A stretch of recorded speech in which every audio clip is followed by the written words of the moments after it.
Hello everybody. Good evening or good afternoon wherever you're at. Najumu here and welcome once again to TERRANOVA.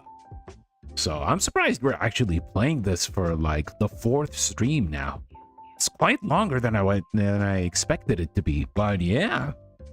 So for the last time around, our quartet of friends have written some very spicy fan fiction with their characters being at an onsen. So, it's a little bit surprising seeing all 4 different characters from different backgrounds and different settings who are together in an onsen, and it has been a little bit spicy than what you'd expect. But there was also other big news that that Effie will be visiting Japan, right? Sandaria, who is the big otaku fangirl who is living in Japan at the moment, invited her to come over in order to start a business together in sewing stuff. And basically, you know, hanging out with each other. The invitation was also given to Tourmaline and Cherry as well. But we don't know if they're going to actually accept or if they're actually going to travel. But we're going to have to wait and see what happens. So, yeah, again, fortunately, we did manage to fix the issue when it comes to dual streaming on both Twitch and on YouTube. Turns out that I have to use Twitch as the main source and YouTube as the secondary source. So now we can actually dual stream on both platforms. Yeah, I just checked it a little bit earlier, and yeah, it's working pretty well. It looks fine on Twitch, image and audio working very well, and the same thing with YouTube as well. So pretty happy with that. So while Sunday will primarily be a Twitch stream, in the future you may see a little bit more on both platforms. So if you prefer YouTube, then you can watch on YouTube, but if you prefer Twitch, you can also watch on Twitch. More options are always welcome. All right, let's see who is in the chat right now. Hey, Xavier and Rayquaza, welcome, guys. Hope you're all doing well today. Yeah, so thankfully we made a little bit progress in both the game and when it comes to streaming. All right, without further ado, let us continue the story, shall we? So the last date we have is in June 2004. Okay, we immediately have a message from Cherry. All right, remember that the music is not from the game itself. Allow me to link you. Where did I get the music from? It's from this YouTube channel. Yeah, that has free BGM.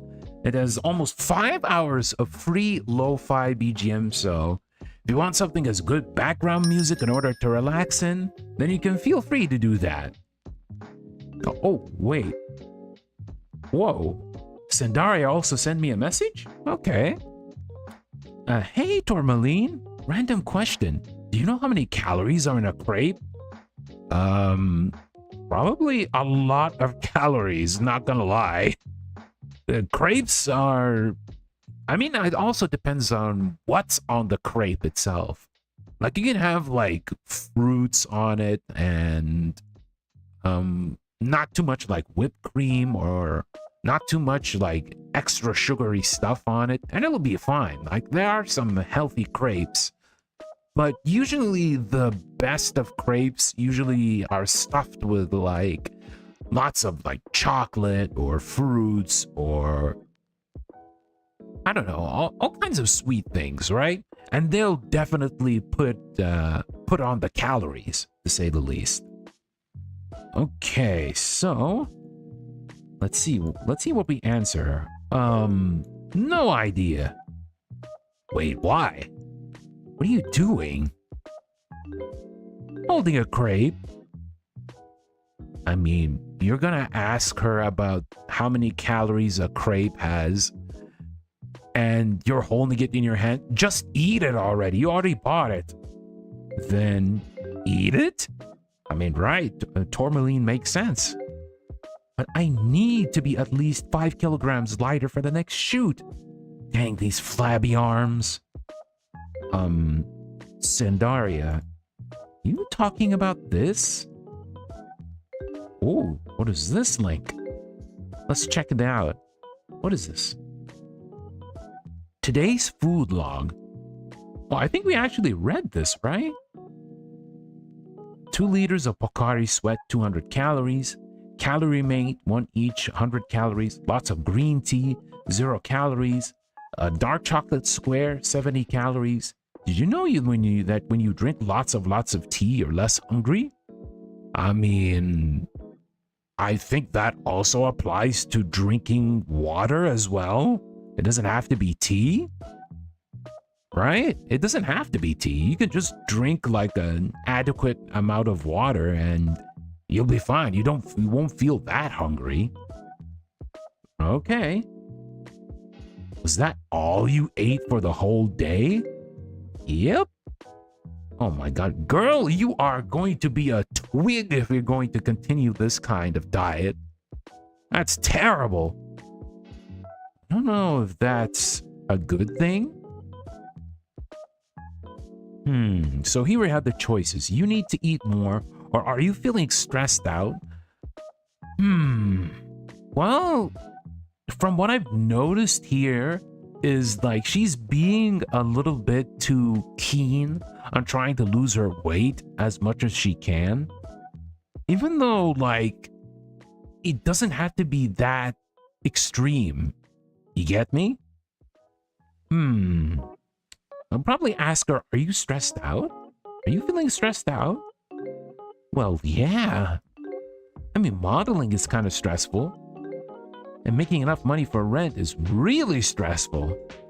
Did you know that if you eat less food, you can save more money? I don't know about that. Then you'll have anorexia or anemia. And that ain't good. That ain't good. That is not the most optimal way in order to have a diet, to say the least.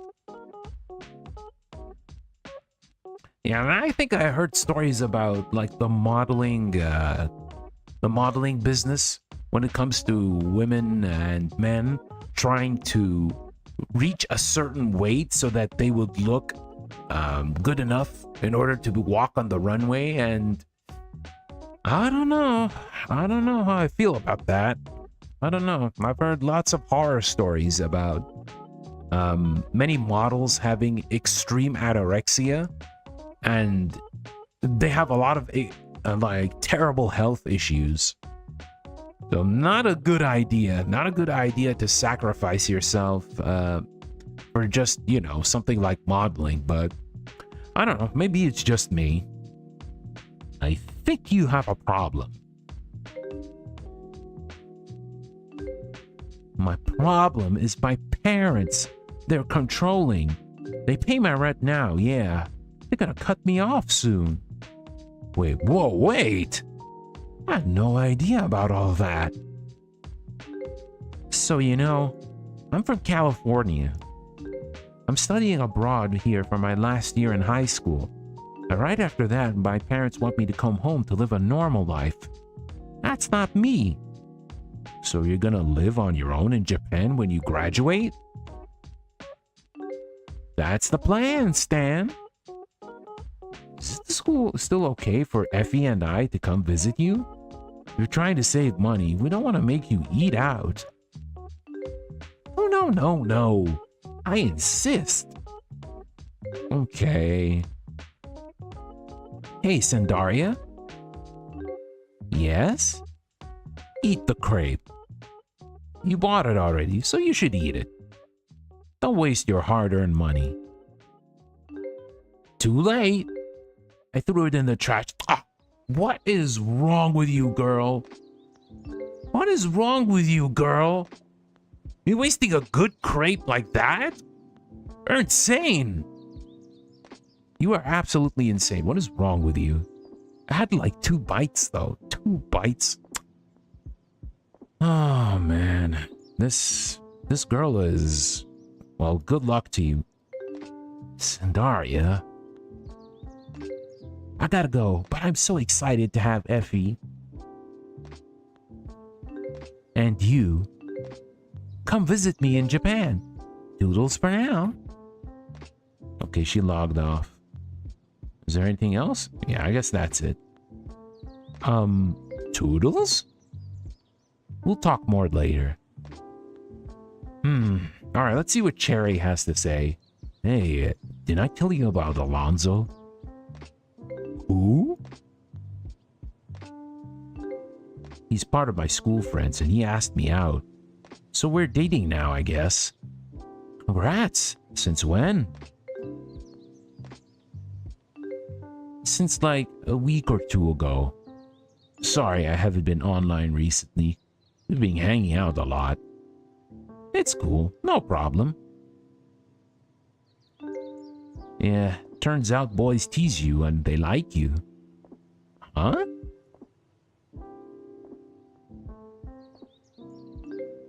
Remember like in May when I got super pissed about my sketchbook being stolen?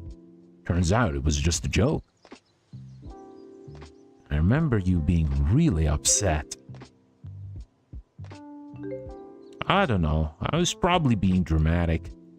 Yeah, Wait, he's the friend who stole your sketchbook last month? Yeah, but he did it as a joke. He explained the whole thing to me. I don't know how to say this without sounding like a jerk. Don't date people who don't take your ideas seriously. And what are your credentials? How many people you dated? Well, to be fair, we can't lie to her, but I haven't found someone yet. Oh, hey, Lindsay, welcome. Hope you're doing well. Thanks for coming. Uh-huh. And just how are you qualified to give me life advice? Why can't you just be happy for me? I am, but you deserve better than... Oh, she's changing this. You know what? Never mind. Congratulations. Uh-oh. Thanks. I think we're going to a sushi restaurant tonight. What's your favorite sushi tea? Oh, this is like an interesting question. Sushi rolls. You know, I am not too picky when it comes to sushi rolls. Just don't put wasabi on it, please.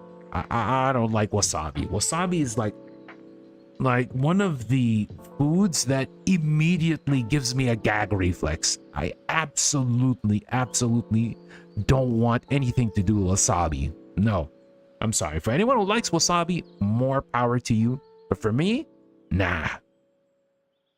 It ain't it. Okay, so California rolls are delicious. Tuna is too. Squid is too, but let me try asking you, chat. What is your favorite sushi roll? I'm kind of curious. From this list, from like California rolls, tuna, squid, which one do you feel like you'd enjoy the most? Maybe we could actually make a poll for this. You know, we could actually test that. Here we go. For the funsies, for the funsies. Right now I'm doing the poll on YouTube because I still have no idea on how to make the poll on Twitch. Maybe I'll do that in the future. Oops. Oh, sorry. Let me see. Favorite sushi. Oops. Sushi roll. Okay. And here we go. Let's see. Let me type this. California roll. Tuna. Squid. Okay, here we go. Yeah, the poll should be up.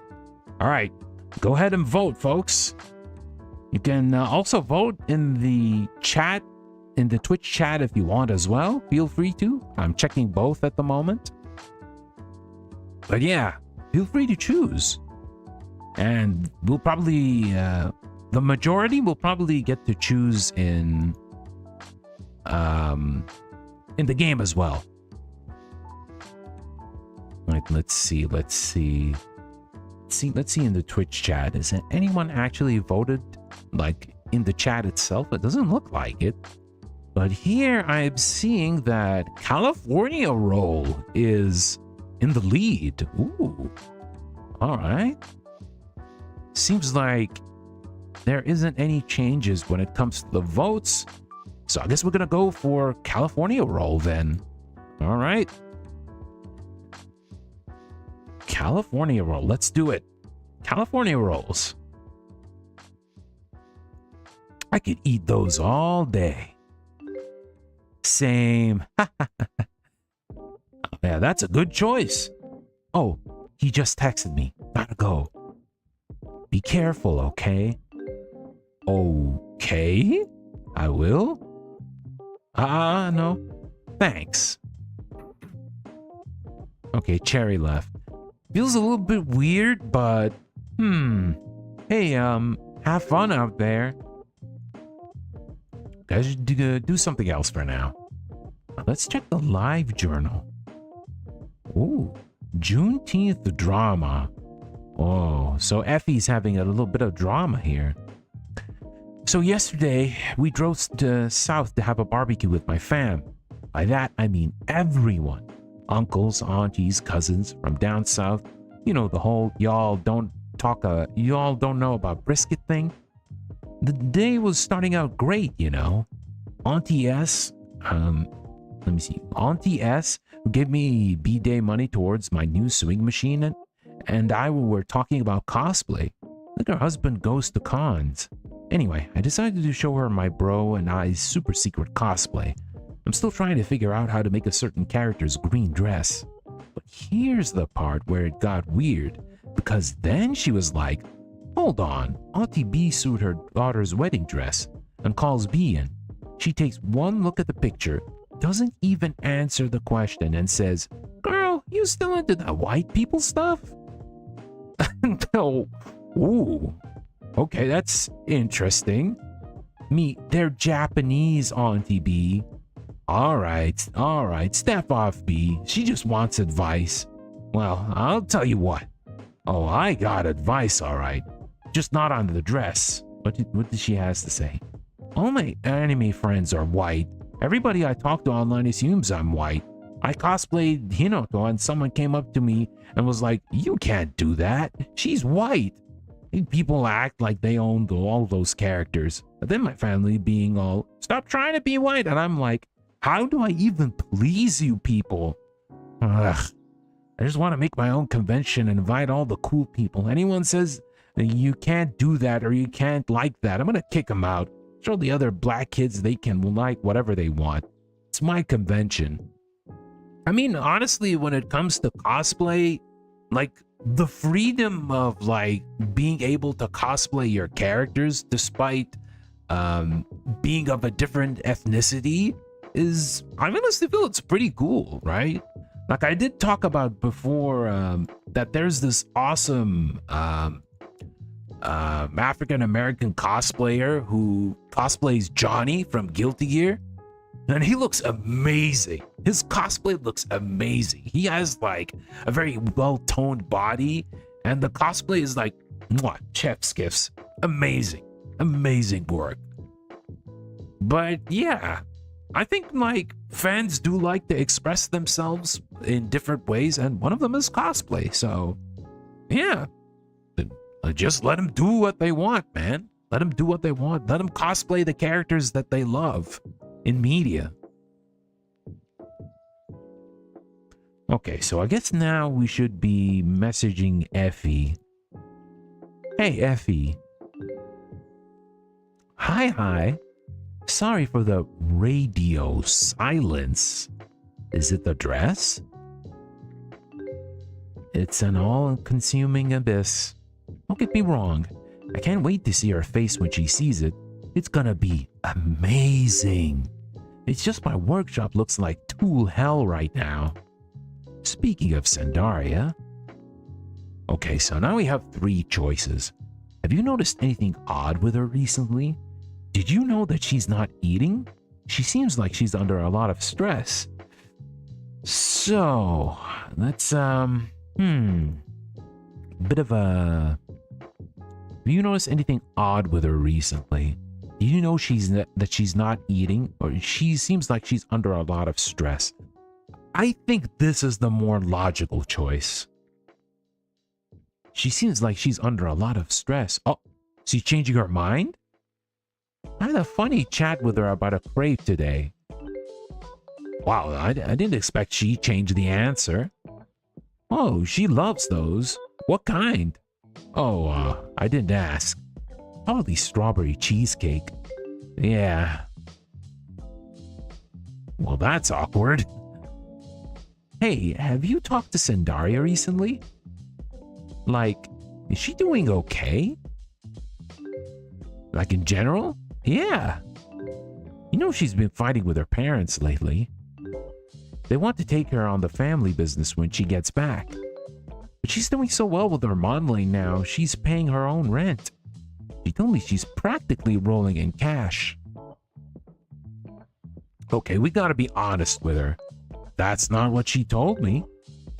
She told me her parents are going to cut her off financially, and she's making rent by not eating. You've seen her blogs, right? Wait, what? Oh, that! It's just some fad thing she's doing. Food blogging or something. She mentioned her model friends are into it. Oh man, she is being a little bit unaware with what her friend is going through. I mean, you know her better than me. You're sweet to worry, but I'm sure it's fine, T. There was something wrong, she'd tell me about it. Right?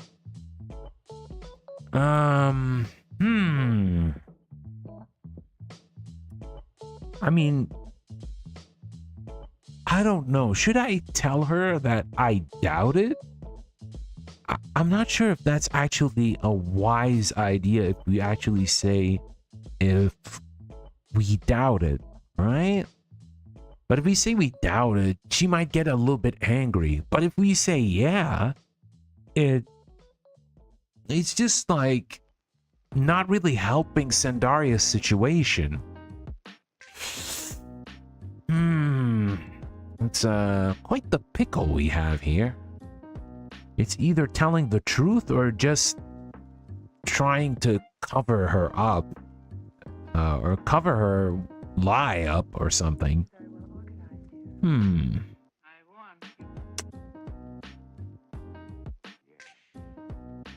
I guess we'll say yeah. Yeah, of course. She does have a flair for the dramatic. Hey, can I ask you something else? Sure. You're a really good friend. When a friend is feeling bad, what do you say to make them feel better? Did something happen? Oh, I don't know if it's a big deal or not. Maybe I'm being overly sensitive.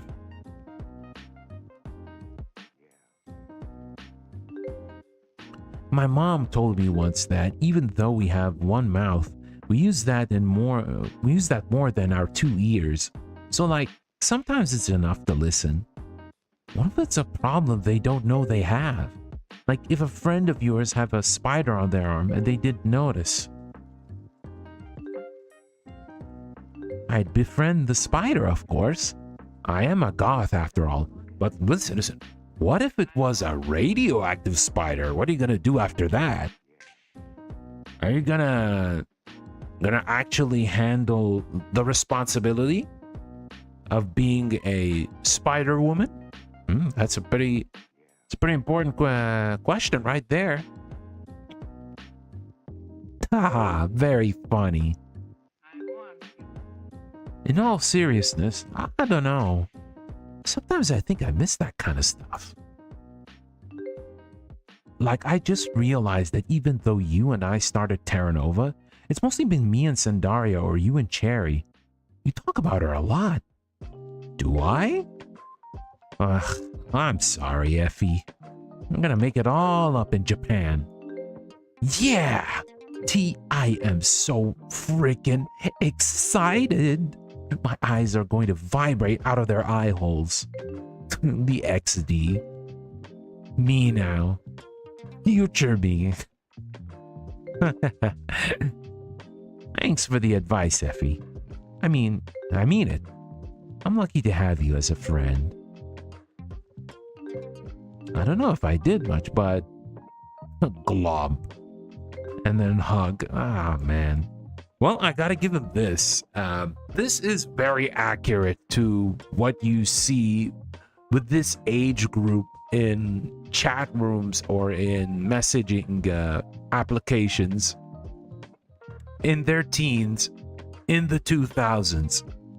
Nowadays, instead, they just spam emoji and just send TikTok videos of Skibbity Toilet or whatever meme that all the youngins love to share on social media these days. Gonna do that in person tomorrow. Don't care who sees. Wink. Haha, it's a promise. See you tomorrow. Okay, she's done. Is there anything else? See you tomorrow. All right. Oh. Oh, she's back. That was fast. Uh-oh. Did it go well? Uh-oh. Uh-oh. Cherry? You okay? You were right, T. How could I be so stupid? I'm not okay. Where are you right now? Home alone. Parents will be back for a while.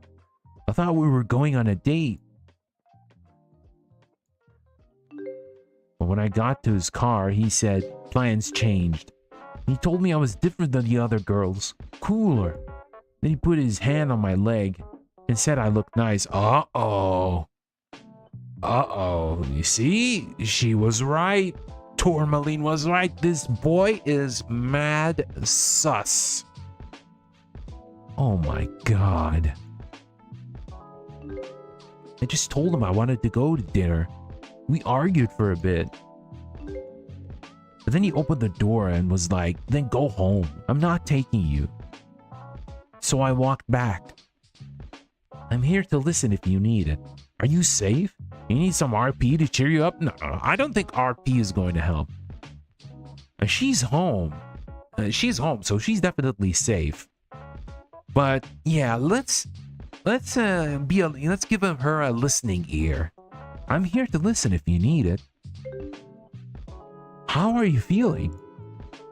To be honest, I'm scared. My hands are shaking. It's silly though. You didn't even do anything. It's not silly. You trusted him. Yeah. Let me get a glass of water real quick.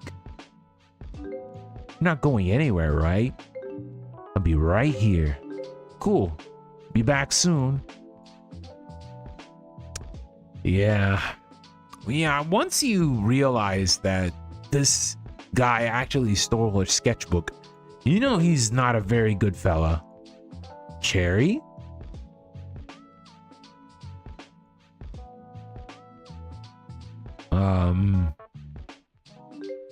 Back. Do you want to talk more about it? Mostly, I feel stupid. But letting myself think that he want anything more than that. All boys are like that. They're not stupid at all. If anything, he's the stupid one. You warned me. So you can say, I told you, Cherry. Well, I'm not going to say I told you so. He's shitty, and those friends who stole your sketchbook are shitty. You're not wrong for trusting him. You're smart and kind and talented. And if he can't see that, he's wrong, not you. That's the nicest thing anyone's ever said to me. Guess I'm gonna have to say it more often. Tourmaline's a real one. She's a real one. You're super smart and kind and talented.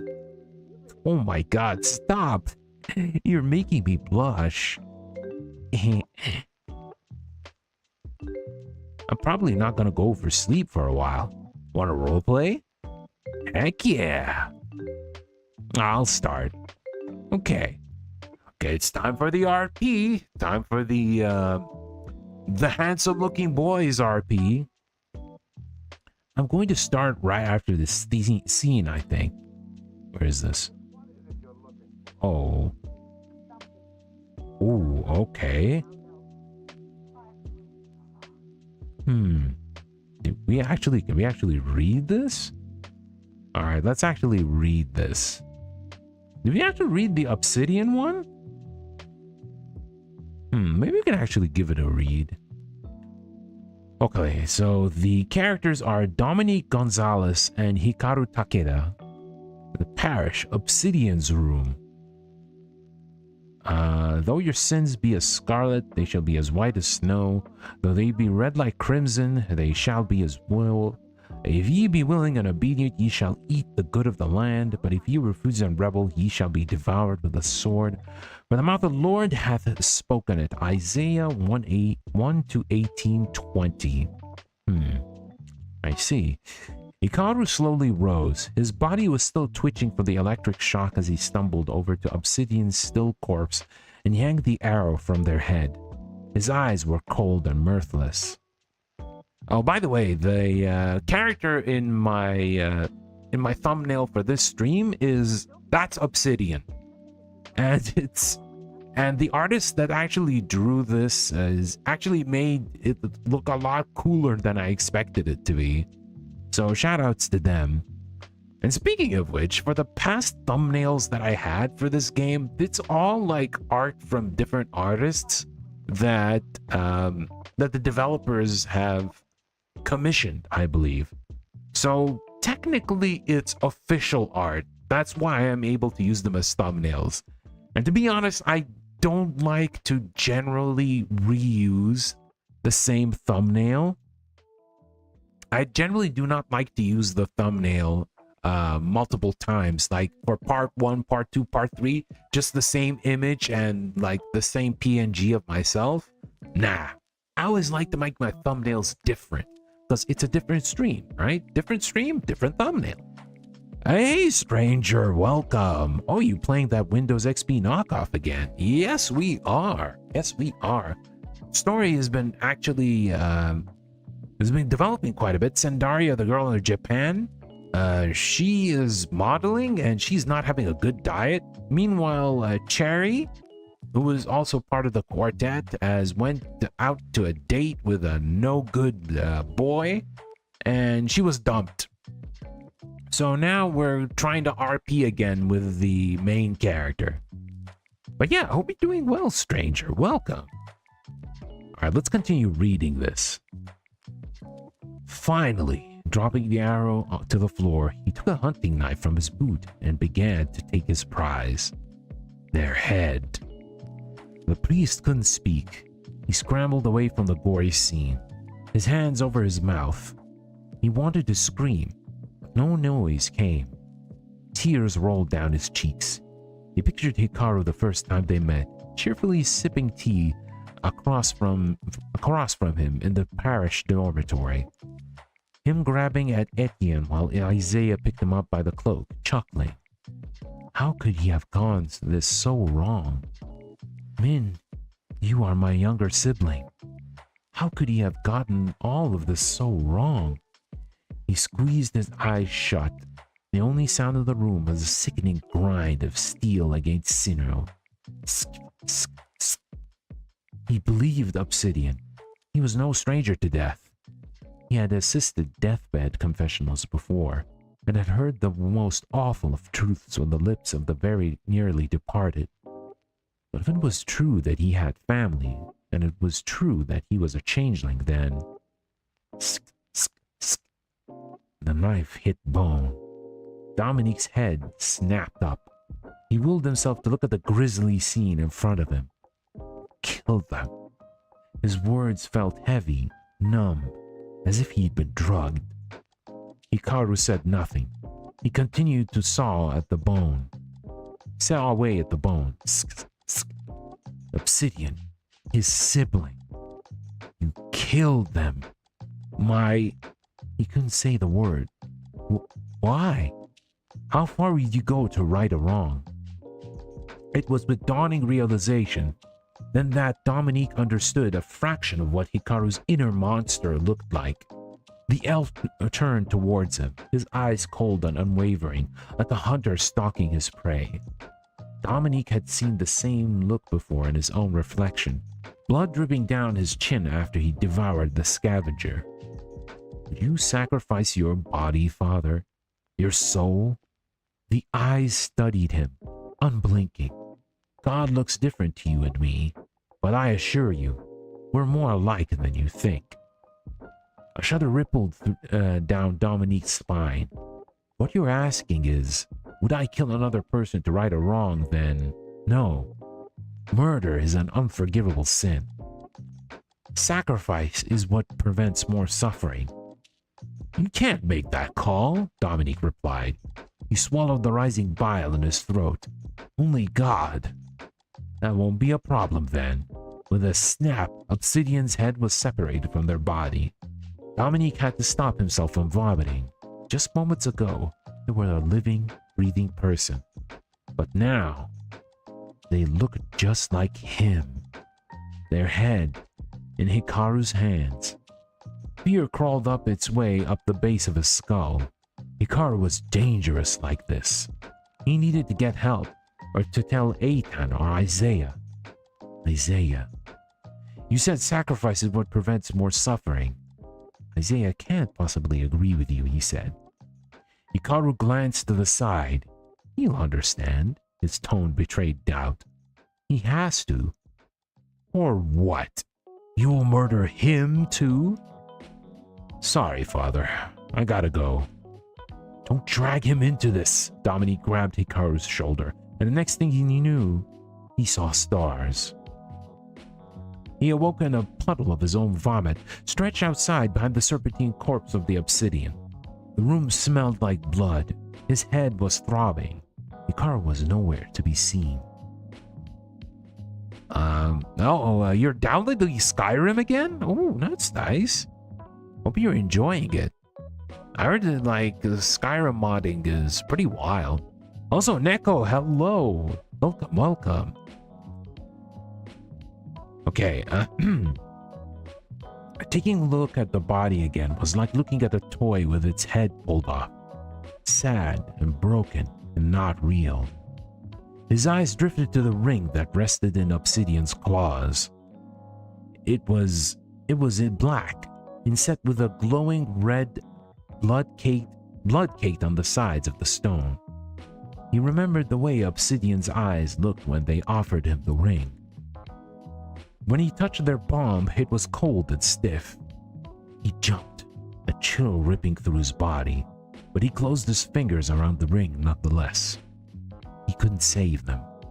He couldn't heal them, but he could help them fulfill their wish. To find someone for whom this ring was important, give them back to them, tell their story. He wondered if he found that someone, would they be family too? Obsidian had said the word us. That mean that he had other siblings? How many others were there? Knock, knock, knock. A sharp rapping on the door. Obsidian, sir. Your presence is requested in the High Priest's chambers. His body snapped tight like an electric wire. What did Father Castellano have to say to Obsidian? Worse, if he didn't respond, they'd open the door, find him, covered in vomit next to a headless corpse. I'll be having a great stream. Having you as a background when I answer emails and stuff. Oh, no worries, no worries. This is basically a text-based visual novel. So it's as if you're listening to like an audio drama or a podcast. So you're fine with that as having as background noise. And yeah, good luck with work though. Magical creatures that take the shape of others. Perhaps not shape alone. His hand trembled as he presented them together in prayer. He thought about how obsidians sound. A voice neither male nor female, rough, steady, and stable. Text-based visual novel. Well, here's the thing though. There is a lot more text, but very little visuals.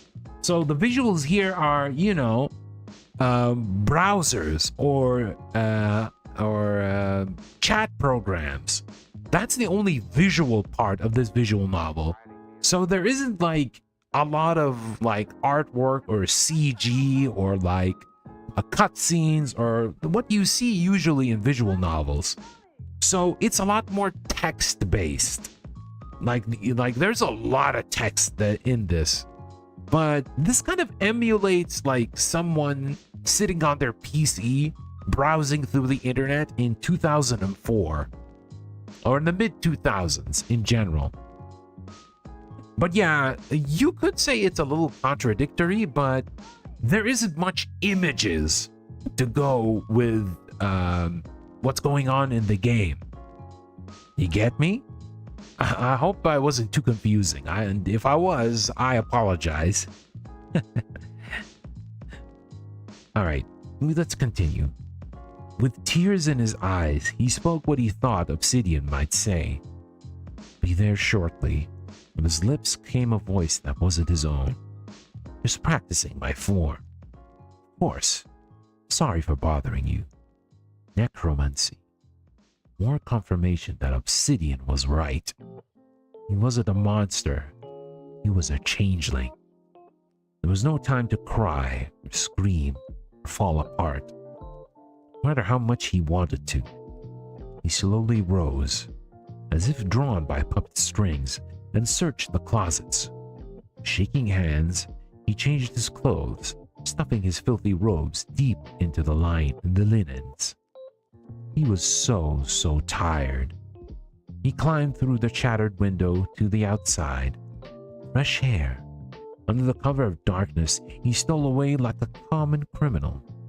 He ached to be sitting up next to Eitan, sharing some apricot jam, and fresh-baked bread. This is pretty creative. I was a writer once for like an Arrowage VN and thought that maybe I can make a VN too, but alas, I have no talent in drawing. You wrote a VN? Whoa, that's pretty cool, Neko. What's its name? I actually want to like give it a check. I'm pretty sure like it's going to be on 18+ sites only, but wow, actually being part of a game, that's pretty sick. All right, nice title. All right, let's continue. I thought a Thermal would appreciate how far you would go to right a wrong, father.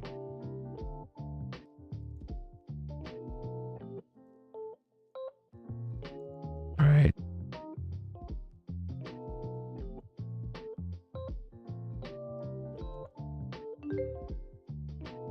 Dominique's world was slowly falling apart, piece by piece. First Hikaru, then himself. Obsidian's body was discovered a few hours after Hikaru escaped the scene of the crime. The parish was in disarray. The new Novan consulate had declared an ultimatum for the Order of the Hand to present the killer to them by the end of the week, or they would send in their troops. Killing a high-ranking officer was an act of war. Since then, the order was strict under curfew. All clergy must go straight to their quarters after supper. Dominique knew this, and yet here he was boiling a kettle for tea. For him. He needed someone to talk to. There were too many secrets inside of him, and they were all in danger of spilling out in the form of a feathered black monster. He knocked on Eitan's door, tray in one hand. I love the creative vision of this game. So it's more like an email and stuff. There is no emails, but there is like instant messengers. I don't know if you're familiar with AIM, aka America Online's chatting program, but the closest example is in the modern day is like Discord, right? This came before Discord, and it had like one-to-one messaging, and it had group DMs as well. So you could say this is the precursor to how Discord is nowadays. And then there is also LiveJournal. LiveJournal still exists. It's like a blog post, but you can actually like update stuff every day. And right now it's not being used because a lot of people prefer having short form blogging. So that's why places like Twitter and Blue Sky are a lot more common when it comes to like posting your daily thoughts on social media. So yeah, back then it was a little bit different than how it is now. Eitan opened the door. He was shirtless and holding a cleaning rag. What? And he looked bemused. Breaking curfew for me? You shouldn't have.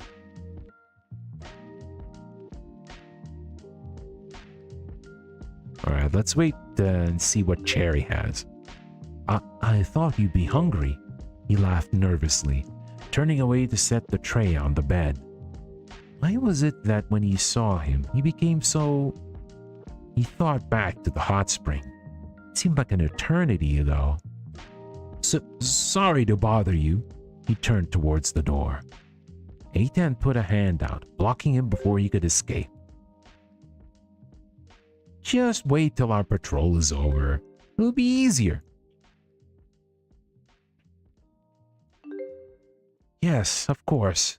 I'll do my best to entertain, Dominique said, sitting on the only chair. The man was too sweet. Thanks for the food. He tried to make it sound casual, but not too casual. Was he being too casual? Maybe he was being too casual. He offered Dominique a cup of tea before laying into the leftovers he brought him. Egg-soaked toast, potato soup, anise pudding. Heavenly. Not a bad meal. Not a bad meal, honestly. I never did have anise pudding, though. I wonder how it tastes. Dominique nodded. An awkward silence hung over them both. He tried to make small talk. But Father Castellano says that the order might, if it comes to it, we might go to war. I'm worried. But that wasn't at all small. It must be hard for him to fathom. Almost never left the walls of Parish, so of course he'd be worried. But in this apocalyptic hellscape, death followed everyone, whether they were aware of it or not. That might happen. Nova City and the Order have been too kind with each other. But you look like you have something else to say.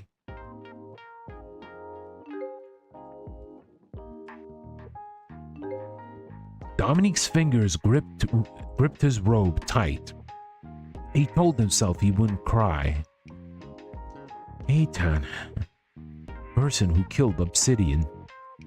I know who they are. What? Who?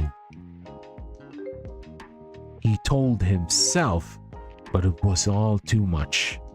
Tears started rolling in his cheeks. I saw everything. Hikaru, an arrow right through the forehead. Hikaru killed Obsidian? Didn't know he had it in him. But then again, he'd seen the kid gut and clean a few wild animals himself at camp. It was another thing to do that to a human. Why'd he do that?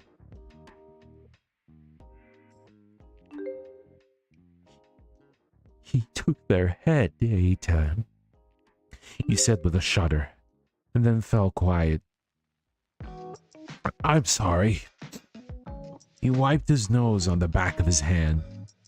He said something about sacrifice preventing more suffering. Eitan's normally friendly face fell into one dark of contemplation. It sounded like something a political dissenter would say. Perhaps someone with an axe to grind within the Terranovan government. Perhaps a bomber. When he picked up Isaiah and Hikaru and Cinders, the elf had been nervous. What the hell? Alonso's messaging me. You should tell him to get lost. Haha, yeah. Get a load of this. I need to talk to you. Now. I need to talk to you now. It's important. Is your house on fire or something? You can wait like a few days. No, but it just feels like I died. I'm really sorry the way I acted. Acted. Yeah, that's a typo right there. It's an intentional typo though. I think I love you. Listen, if he says, I think I love you, he's not confident with what he has to say, and beforehand you manage to cancel the date and tell her to go back while being a jerk? No, you're lying. You're being manipulative now. That manipulative jerk? Ugh, no. I'm just gonna ignore him. Okay. Glanced over at Etta. He needed to investigate Dom's claim, but if Dom was right, Isaiah would not be happy. No civil war, he'd promised. One of them wasn't going to keep his end of the bargain.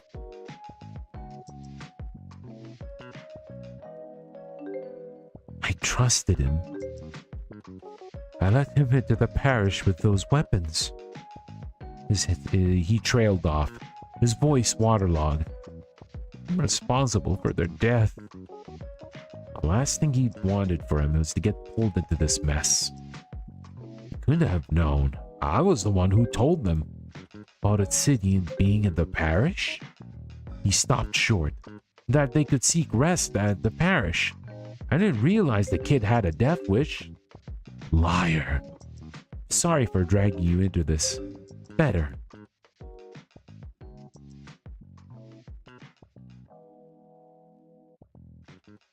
Alright, let's see. He didn't know how to tell A-Town the rest of it. Obsidian's final confession, his realization, the validation that yes, we thought he was all of these years was wrong. He thought he was a human who was cursed to live his life as a monster, but he was the monster who was cursed to live their life as a human. I'm being for real. Come on, babe. We could still go out for sushi. What do you say?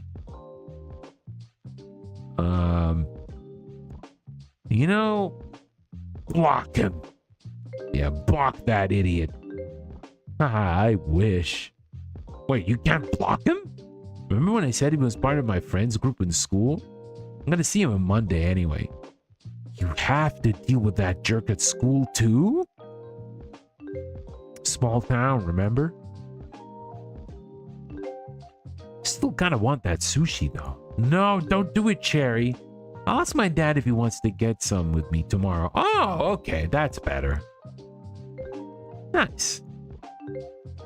Ugh, never mind. I'd rather hang out with you. Dominique had witnessed Obsidian's death.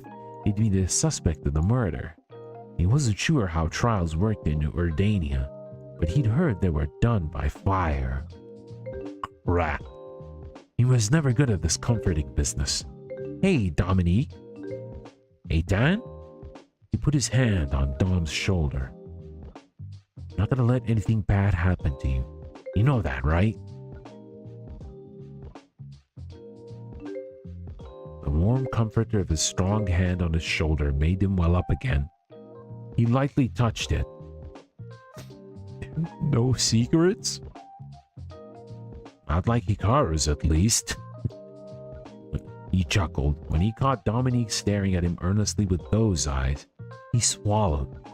Lying to him was harder than he thought. Sorry, no secrets. His grip on A-Tan's tightened. He pressed his hand to his cheek, sniffling against his palm. The intriguing man had turned into a confidant. It was comforting. He let Dominique take his hand. As the sniffling subsided, he glanced towards the door nervously. What should he do? Take his hand away or keep it there?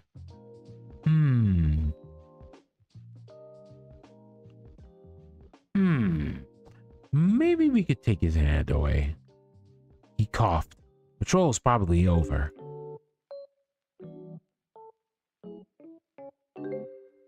Dominique didn't let go. Not entirely, at least. His eyes were red and bleary. Eitan swallowed. Why, of all people, with that face? They spoke at the same time. Eitan, can I stay? I don't want to be alone tonight. He didn't respond, just gathered some blankets and dumped them on the floor. What are you doing? Making my bed. You're not sleeping on my floor. He thought back to his conversation with Isaiah. Yes, he would keep this professional. Strictly. He didn't expect him to say actually yes. You were too kind.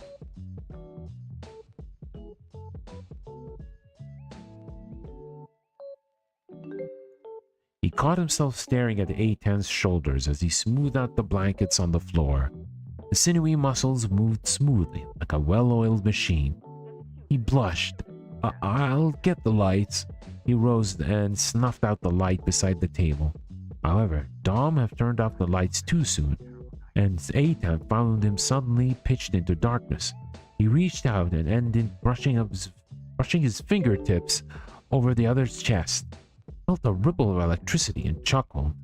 Oh, my bad. Just trying to find the tray. He just wanted to grab him and press him against the floor. Uh-oh. Sorry.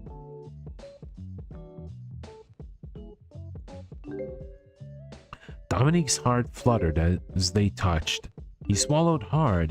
His emotions were already running high. This was a not unwelcome but confusing addition. What would a man of God do in this situation? What would a changeling do? He sat down on bed, his head spinning. On the bed, his head spinning. I'm just gonna, Eitan said breathlessly.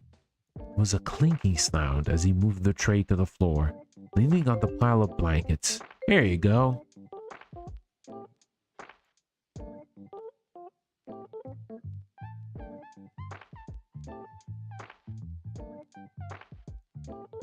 Alright, we're still waiting.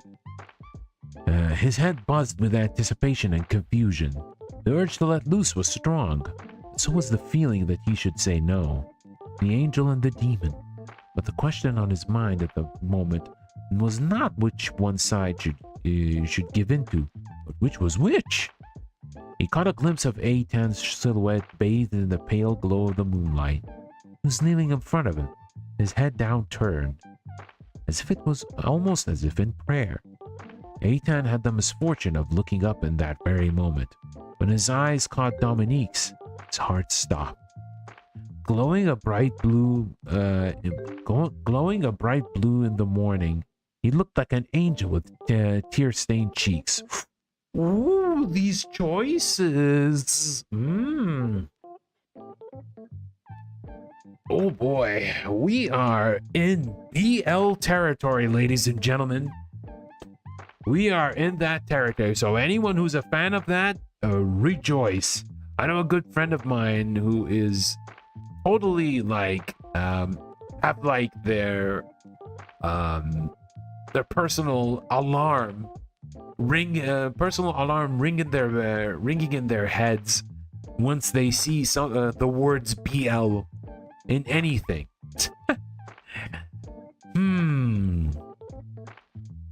What shall we say?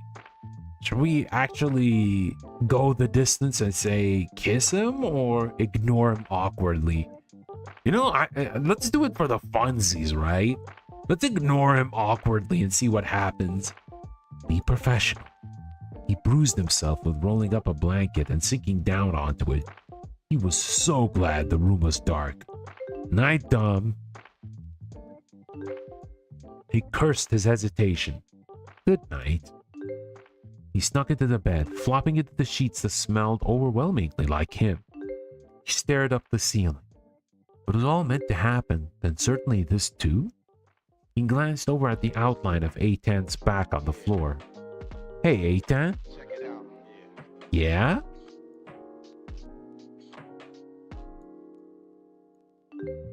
He dropped his arm on from the side of the bed. Do you remember the nice hot spring that one time that was really nice? Eitan turned to face him. Yeah? His voice was warm. One touch wouldn't hurt. He slid his fingers into Dominique's hand just as they had the hot spring.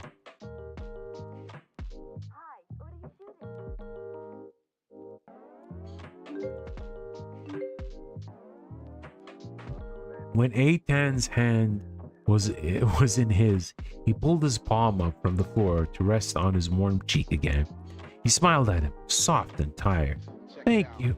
Okay, there's kiss him again and look literally anywhere else. You know, I'm honestly tempted to pick the troll answer. I'm honestly tempted to pick the troll answer. I'll look at literally anywhere else.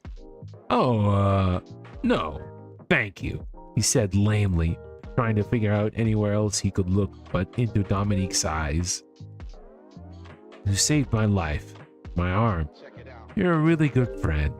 Oh, he got friend zoned. Oh. Dominique swallowed the lump in his throat. There had to be another word for friends for what he was feeling. He stared searchingly into his eyes, his heart pounding in his chest. Friends. Yes. This is what friends too? He asked, wondering aloud. Yeah, you just can't escape the kiss matchup. Well, I guess we're gonna do that. No. He couldn't stand it. Screw being professional. He placed his hands on either side of Dominique's face, staring up at him. His voice was low and breathy. You say no, and I let you go, and we don't talk about this.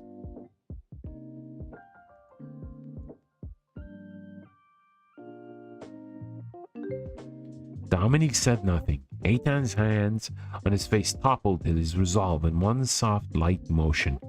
He grabbed Eitan's face and crushed his lips to his. That was an answer enough, at least for now. Dominique slowly sunk into the floor, sitting on top of him as Eitan pressed eager kisses to his lips. When he got to his ears, he whispered, "I can't stand it. You've been stuck in my head for days, thinking about all the things I wanted to do to you." Oh my god. Ugh, hot. The wink. Oh man. Kids. Or teens, rather. The priest's arm buckled as the man pulled him closer, his whole body trembling, becoming weak at the sound of those words. Been stuck in my head too, Dominique thought. Couldn't bring himself to say it. So, Cherry. Yes? So, it's late, yeah? You said your parents aren't around, right? Yep, it's just me. Oh no. You want to maybe try some sexy role play? Ooh, well, here's the thing, guys.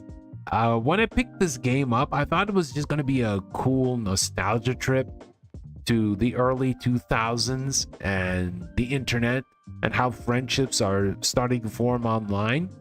I did get that, but I did not expect the BL. I did not expect the BL at all. You know what? We already had a good amount of it. Nah, never mind.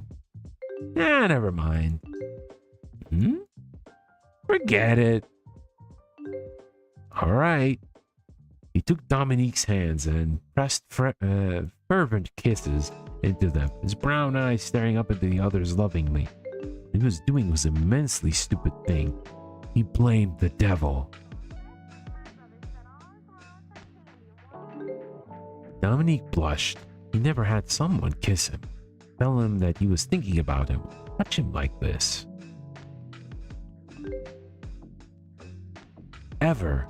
He let out a happy sigh and leaned forward, just enough to be centimeters away from Eitan's face.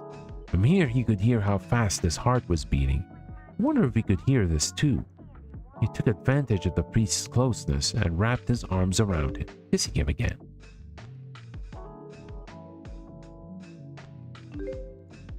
Dominique let out a happy squeal, which turned into a giggle. When he settled down onto Eitan's chest, he felt warm, safe. He wanted to feel like this forever. Eitan stammered, glancing back at the unoccupied bed. If you're gonna sleep somewhere, I'd prefer it be the bed. Got like a cricks in your neck. Not without my pillow, I'm not. Eitan looked confused, but then he realized he was being pulled towards the bed by him. Oh, I mean you, silly. Ooh. Well, this relationship is escalating, all right. All right, you win, he sighed, as if he had lost some hard-fought battle. Eitan shook his head as he climbed into the bed with the priest. Keep it professional, huh? Bad waste, that was. But tonight, he'd pretend he wasn't who he was. That he didn't have to do what he had to do. Good night, Dom, he whispered in his ear. Tomorrow would come, that was later. This was now.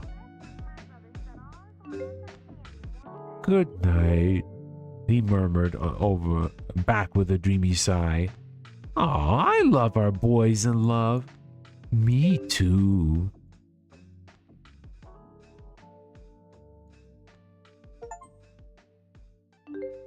Okay. Keeping it PG. I got an achievement. Keeping it PG. Opted out of the spicy roleplay. Wow, there's actually an achievement for that. Yeah, well, if I went too spicy, either YouTube-kun or Twitch-sama might put me in trouble, so let's not go there. Let's not go there. Hey, have you ever kissed someone? I mean, I got close once, but no. Sorry if I'm making you feel uncomfortable. It's not that. Dropping bubbles for now. I got close, like, I had someone I liked, but I wanted to. But I chickened out. Why? You're smart, kind, and amazing at writing. That's attractive. I think you just find that attractive. Am I weird? No. I mean, I don't think so. Ugh. I mean, I'm flattered. Thank you. See? I don't even take compliments that well. I should draw a picture of you. You don't know what I look like. Then give me a photo. I'll draw you. Really? Yeah, I bet you're pretty. Sure, I'll send it to your email. Is that too forward? No, it's okay. It's like 2 a.m. here. Yeah, it's 12 here. Time to go to sleep. I'll be waiting for that photo. Good night.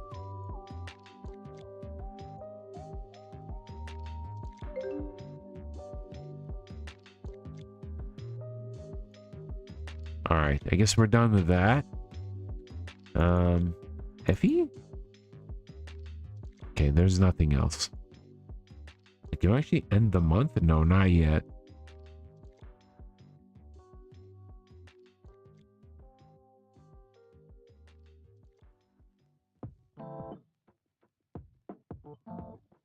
Alright, let's see. Did we actually read this?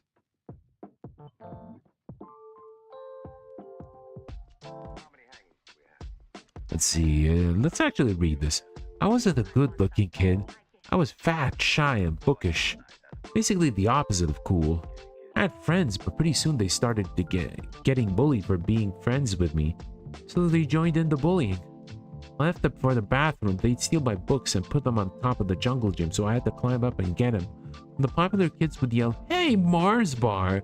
at me when they would join in. It was awful having bullies. But then losing my only friends? I couldn't deal with that. I tried to get myself sick by standing out in the cold in a tank top for a really long time. Mom was really worried. Went to a therapist and it didn't get any better. My only saving grace was high school and the internet. I just found out that one of my friends has bullies like that. It makes me so bad. Why do people do this to each other? If I was there, I'd give her a big hug, then punch you with her stupid friends in the face. Adults have tried to explain this to me. To her, just ignore them and they'll go away, or you gotta stand up for yourself. More for yourself. But they don't get it. They don't get it being trapped in a place where you have to confront someone who hurt you every single day. If they did, they'd never want to go back to that place again. And hearing, oh, it'll get better, or just say something is so stupid and never works. It's almost as if they don't listen. Bullies will always find a way to hurt you. Bullies suck, but don't worry, friend. Don't worry, friend. I'll be there for you, even if your other friends won't be.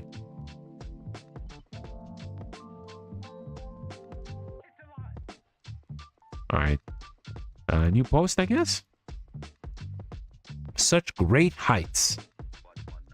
Hey, I was thinking about our last RP and... You're a really good writer. You're a really good writer. You're so talented. Do you think you'll make comics one day? I feel like that's something you'd be good at since you're a great artist and writer. If you do make a comic one day, hurry it.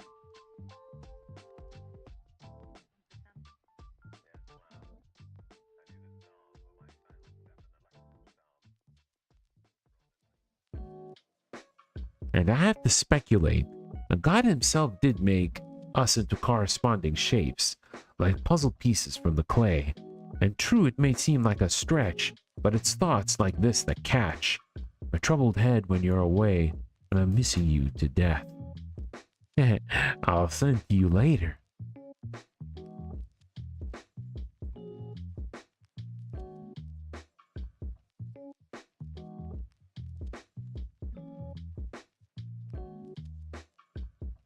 Alright, let's see.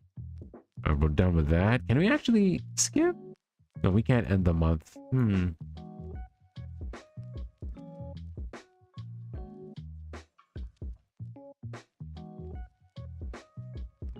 Let's see. Yeah, well, let's check the chat. Okay, we can't talk to her now.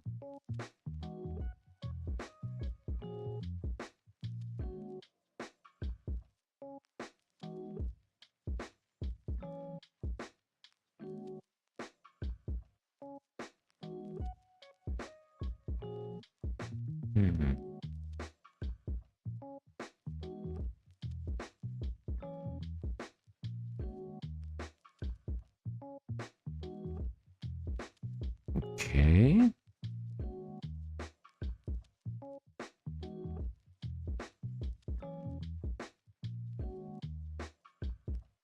I must be missing something.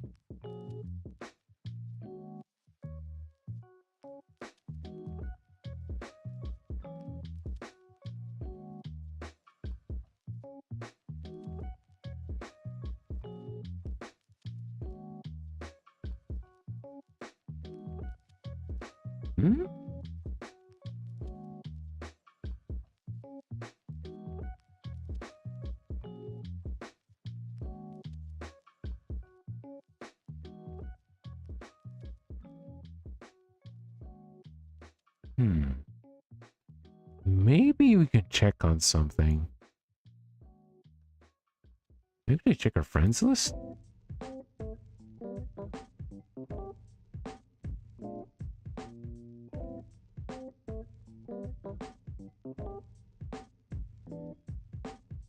Okay. Oh, there's a new one. Oh, we actually read that one. All right. Let's see.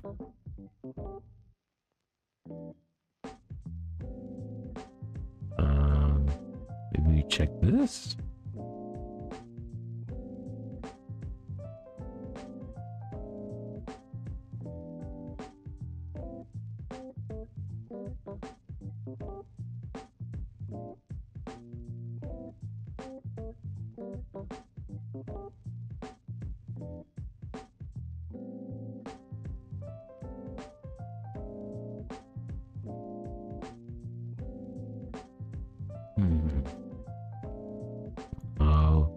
We probably missed something in order to be able to continue the story.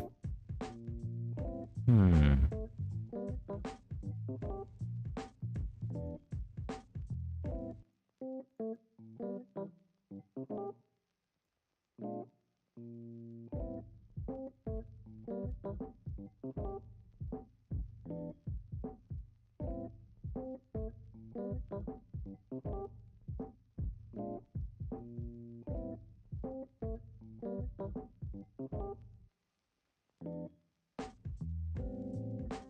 Hmm.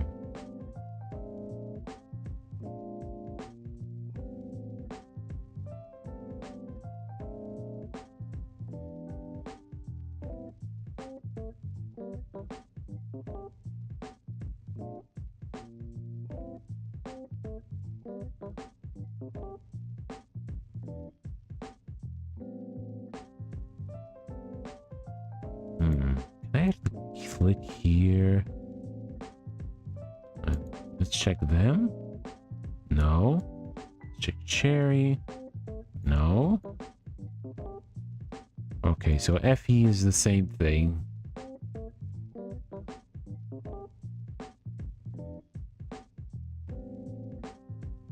Actually type here?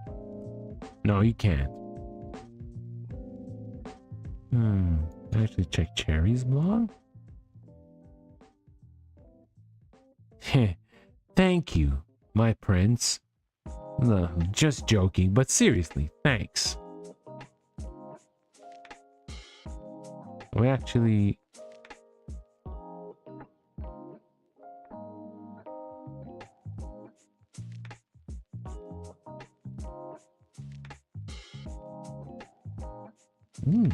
There's quite a lot of detail here. I think we probably read this before. Oh, no, we didn't read this. But let's see if it's the one that allows us to go to the end of the month.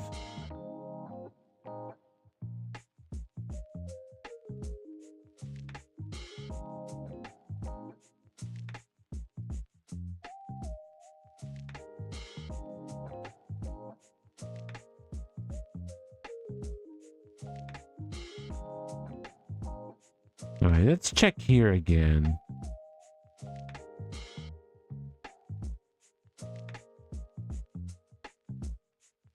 Yeah, her with her terrible diet.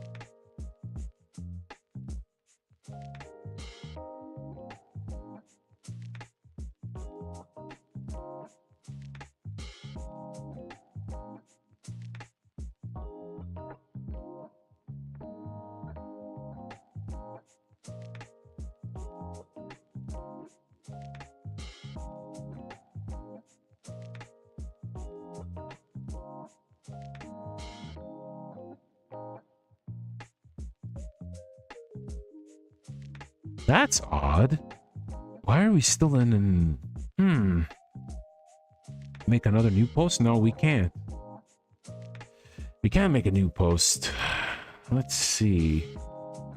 Guess we'll go back. Just like Utena and Anthe. Oh, so Cherry is comparing herself to those two from Revolutionary Girl Utena. I see, I see. That's cool.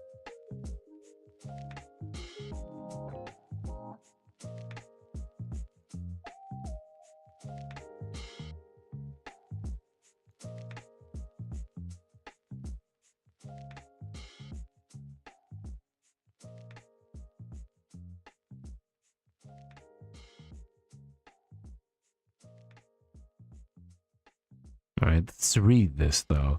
He chatted me about posting a roleplay I forgot, and I might have forgotten about it. A little. I completely forgot, okay? This is bad. I was supposed to be the reliable friend, right? Now I've gone and messed that up. This dress has been taking up my walking, sleeping entire life.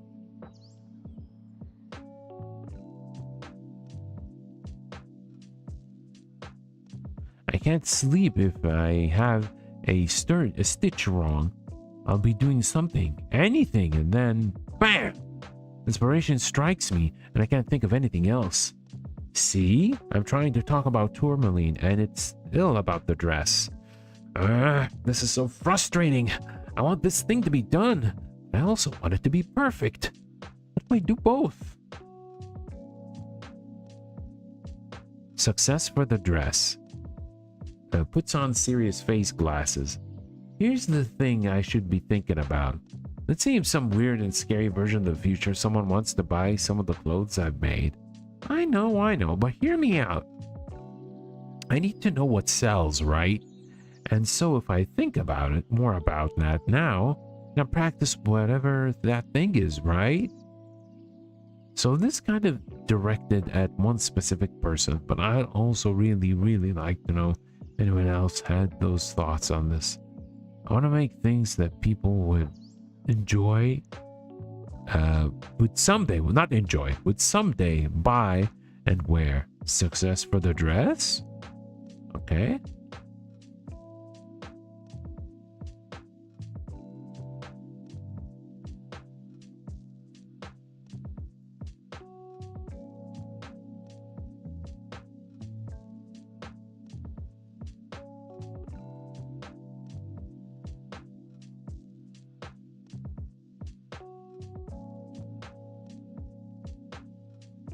Okay, these are all old ones. Can we actually move on? No, not yet. Interesting.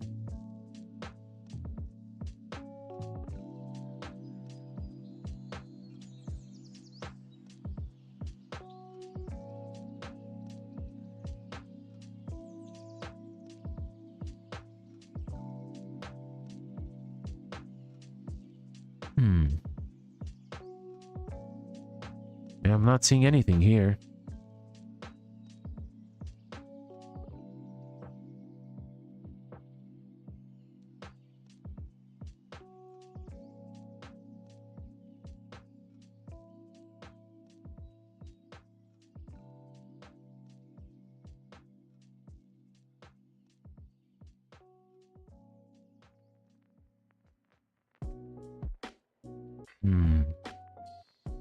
Okay, there's a new message here. Hey, I was thinking about our last RP. You're a really good writer. You're so talented. You think you'll make comics one day? I feel like that's something you'd be good at, since you're a great artist and writer. If you do make a comic one day, I'll read it. And I have to speculate. The god himself did make us into corresponding shapes, like puzzle pieces from the clay. And true, it may seem like a stretch, but it's thoughts like this catch. Troubled head when you away, when I'm missing you to death.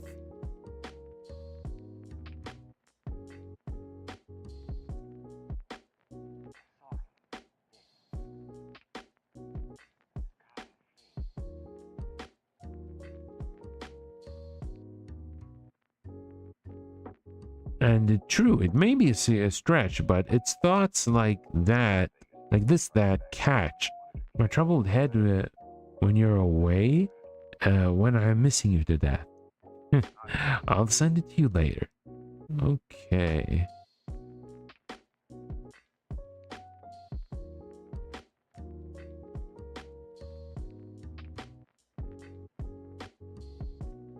I think that should be it? No.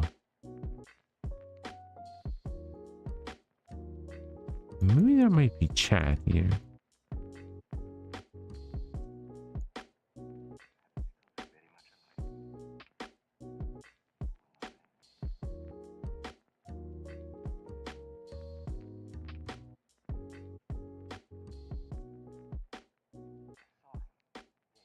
Okay. Why did this pop up?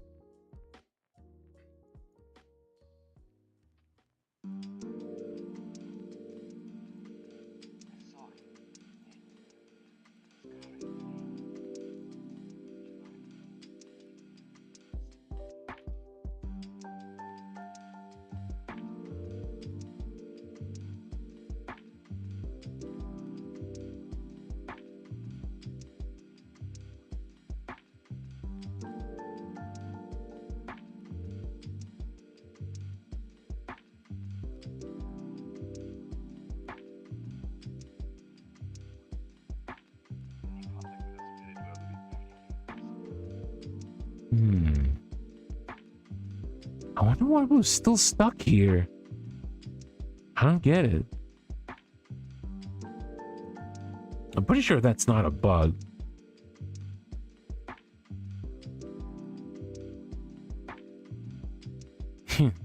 Thank you, my prince. Just joking, but seriously, thanks. See you soon.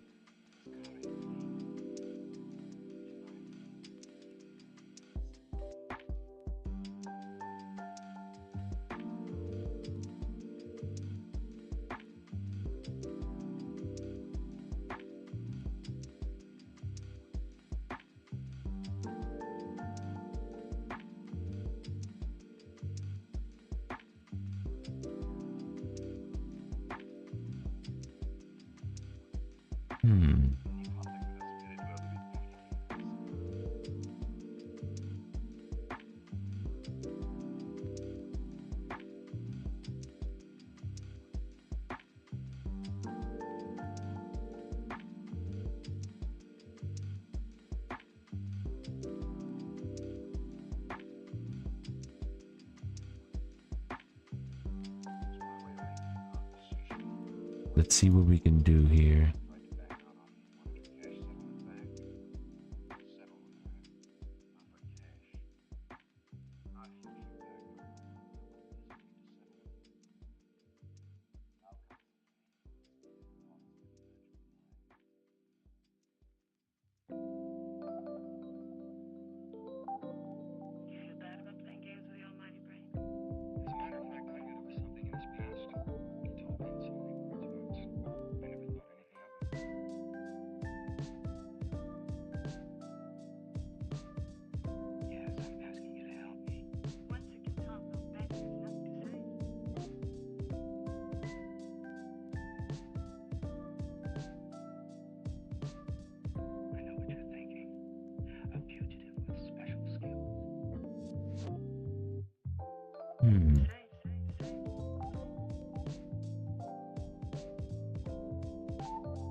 Okay, let's read this.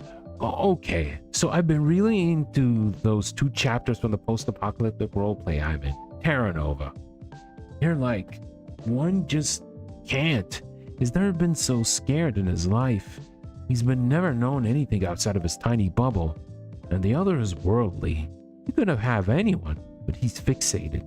And the 2 spin around and around each other in a push and pull of whether they should stay or go. Maybe both of them wants to stay. Ugh, it's killing me she's not online. Yeah, it's cool. Be cool. Haha.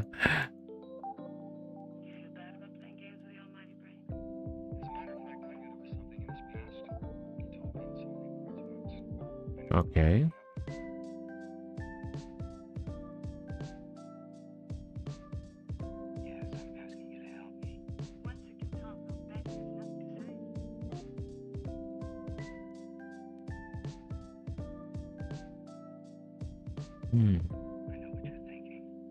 You know, I should check this. Double click on this, for example. Okay. Double click on this. Is there anything new? No. We'll talk more later. And with Sandaria, we'll talk more later. And with Cherry, yeah, we'll talk more later.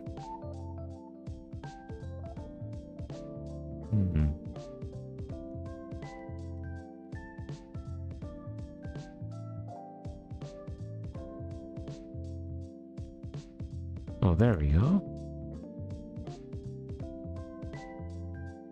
Can we actually... No, we still can't. It's very odd. Is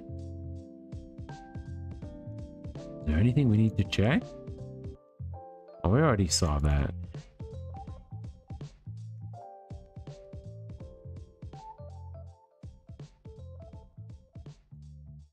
Wallpapers. Yeah. Read this. Oh man, even the courier font is here. Oh my god. Alright. Let's close this.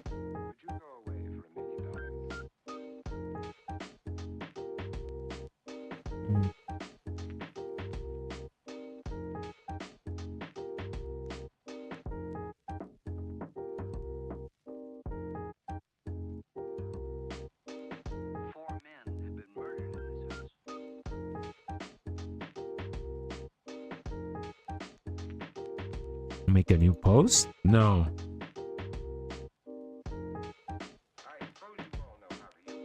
I don't know if you just speed the chat, for example. No, we'll talk more later.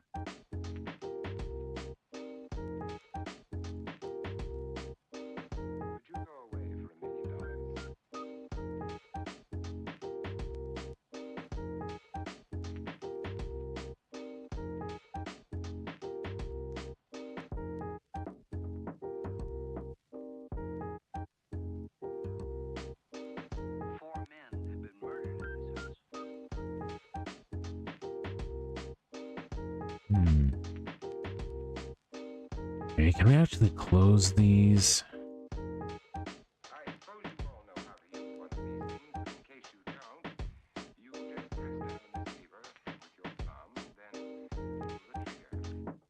Yes, yes, we did read that.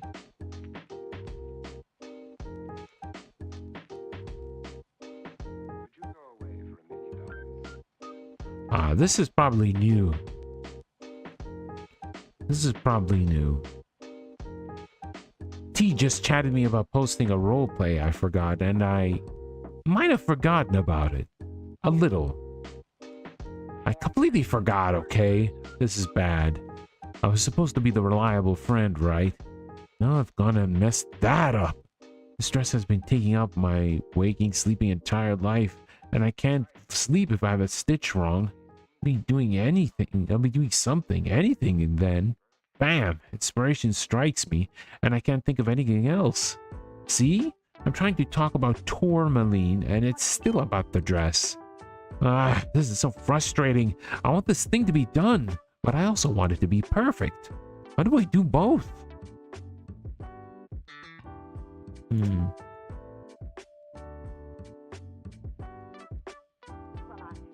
Okay, we can't talk to her now.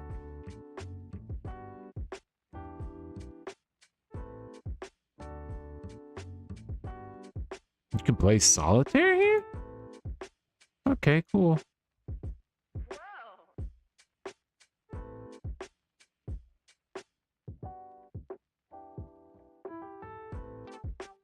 Okay, let's read this. And then let's read this.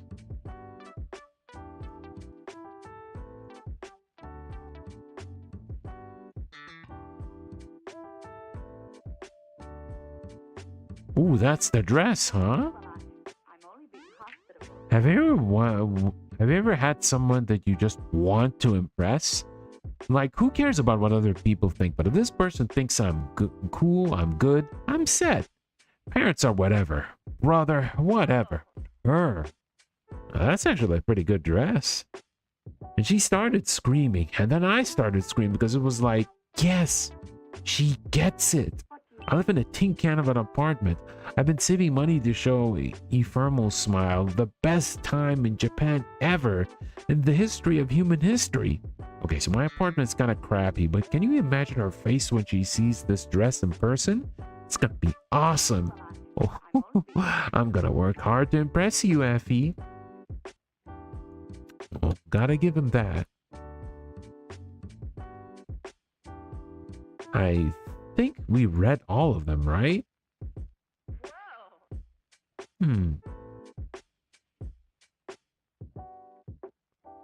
Oh, you can actually change the wallpaper. All right. Yeah, there doesn't seem to be any form of music here. That's why we're using the free lo-fi music. You know, I'm actually kind of stumped here. Let's see what we can do. Hold on, guys. Yeah, we've been stuck in this place for a while. Let me see. Maybe we can look for some assistance.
Well, that's for stuff that's later, though.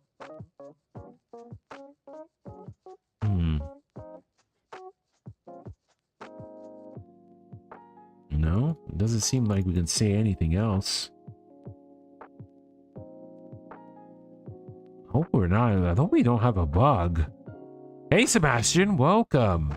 Hope you're doing well today. Kind of stuck here. Maybe we actually hit another soft lock? Because remember, last time when we actually played this, there was actually a bizarre soft lock where we couldn't continue the game because we actually like scrolled up a little bit while the messages were going down. And yeah, it felt a bit weird.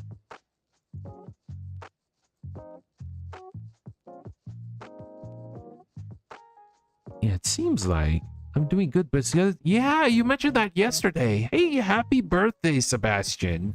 All right, so everyone in the chat who's there, just wish Sebastian a good happy birthday, right? Happy birthday, Sebastian. Hope you have a great one.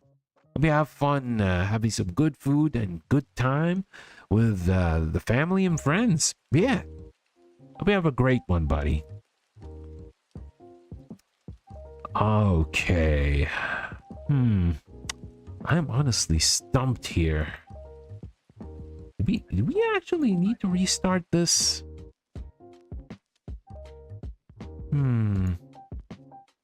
Oh, hey, Alex. Welcome.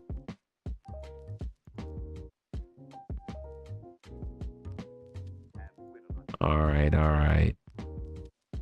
What the heck? Hold on. Let me save.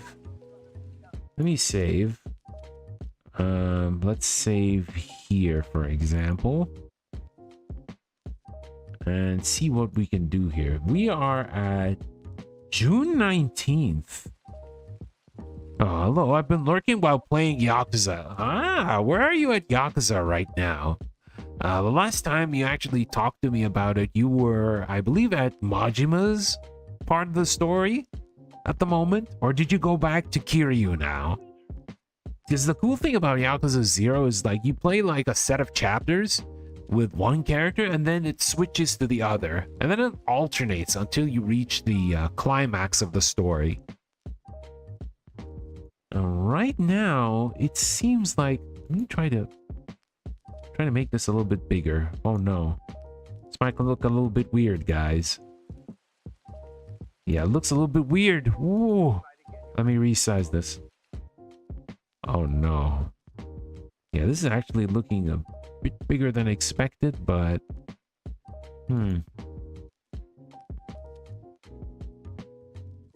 Yeah, I can't seem to close this. Can I actually close this? I'm trying to drag this, but... Let's check the settings. Window color scheme, the sound. Yeah, it looks like... Oh man, it looks like we're actually stuck here. Oh man. This is absolutely so weird. Can we actually try saving and exiting? Alright. Let's try to save and exit and then we'll try to come back. Now let's load the game and see what happens.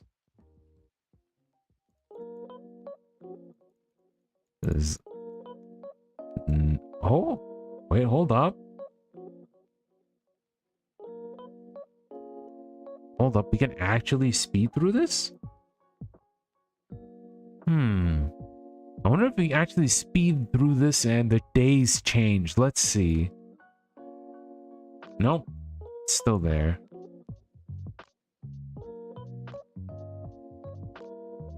There might be something that we may get.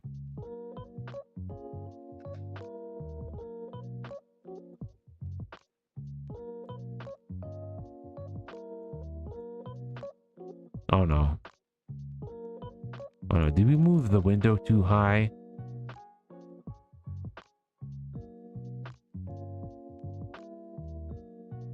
Oh, come on. Please don't tell me we got a glitch. Let's go to Cherry.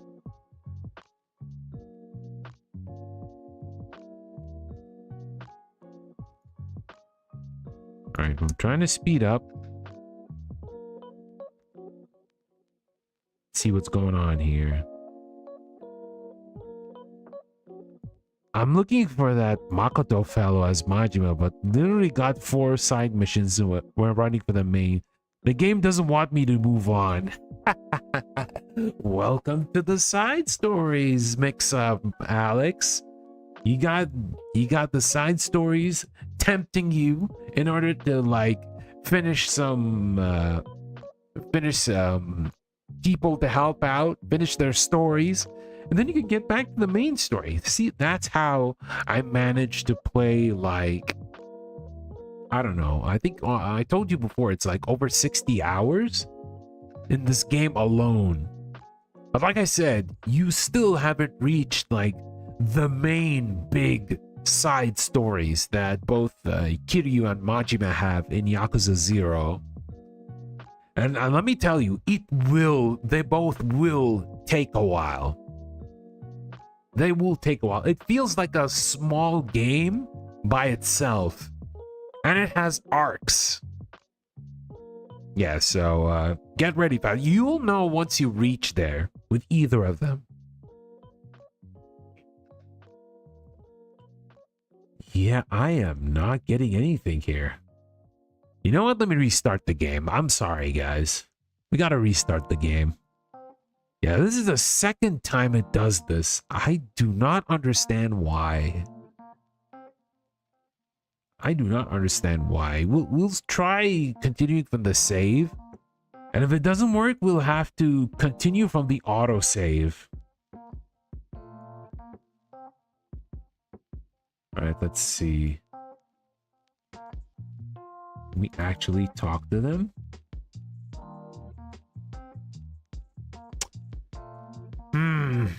No, we're not getting any new messages. Yeah, looks like we gotta restart from the autosave. Yeah, let's try to read these.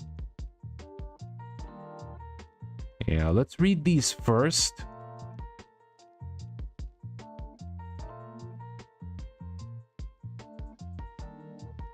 All right, we're done. Good. Now we can close this. Can we actually... Let's rush through this because we actually read this. Oh, man.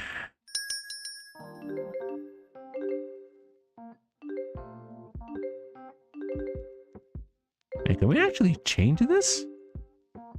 Oh, yes, we can.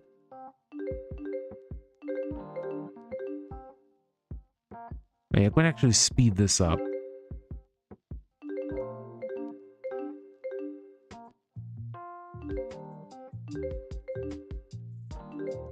Hold on. This is going to be too noisy for you guys. Let's check the options, the settings. And the sound. Yeah, let's lower that.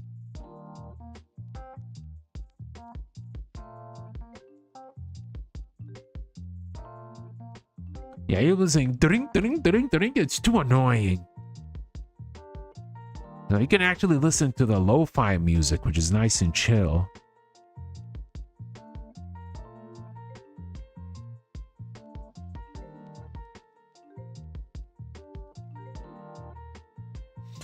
Man, we're actually gonna read all of this that we actually read.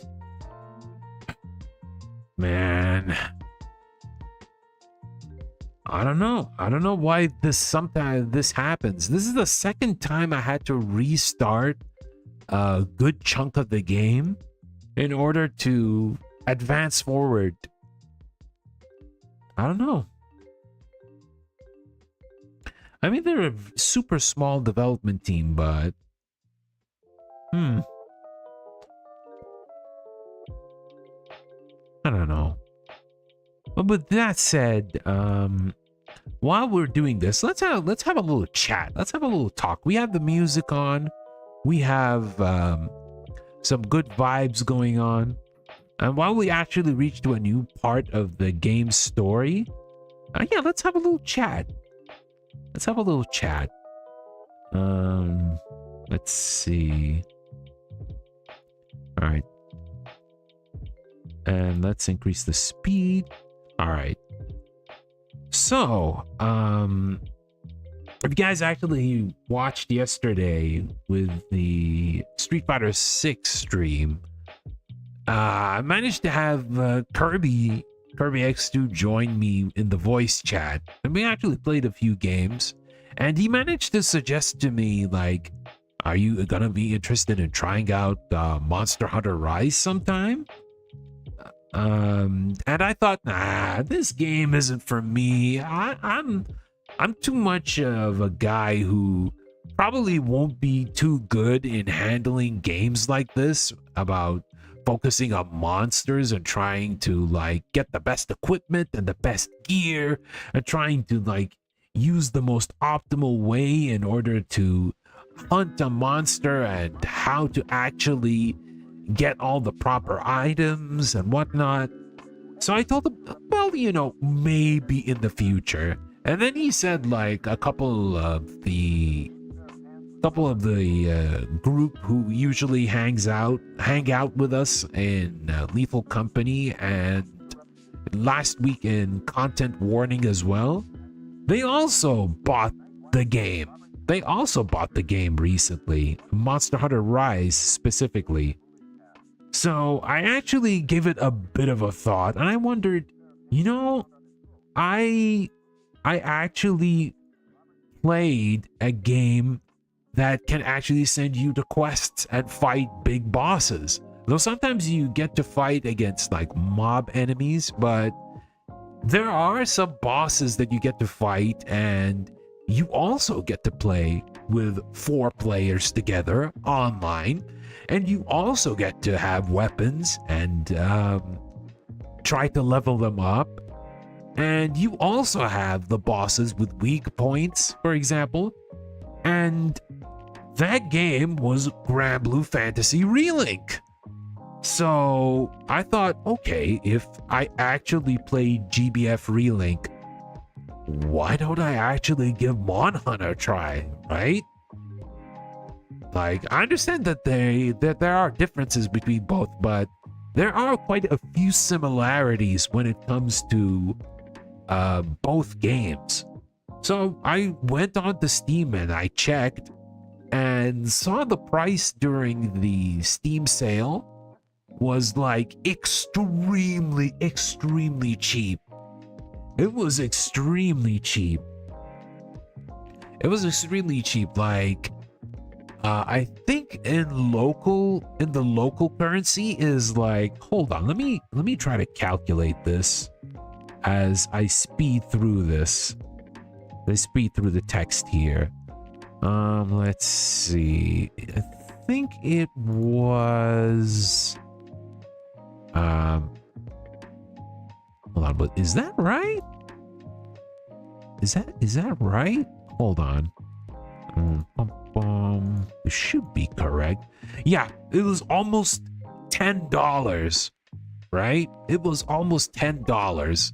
And then I saw that there was a package, a 20th anniversary package that had both Rise and World. Remember, this is without the expansions for both Iceborne and Sunbreak. So that was even cheaper than I expected. Because with Capcom doesn't go for like regional pricing. There is no regional pricing when it comes to Capcom games. So the price that you see in dollars is exactly translated to whatever local currency it is.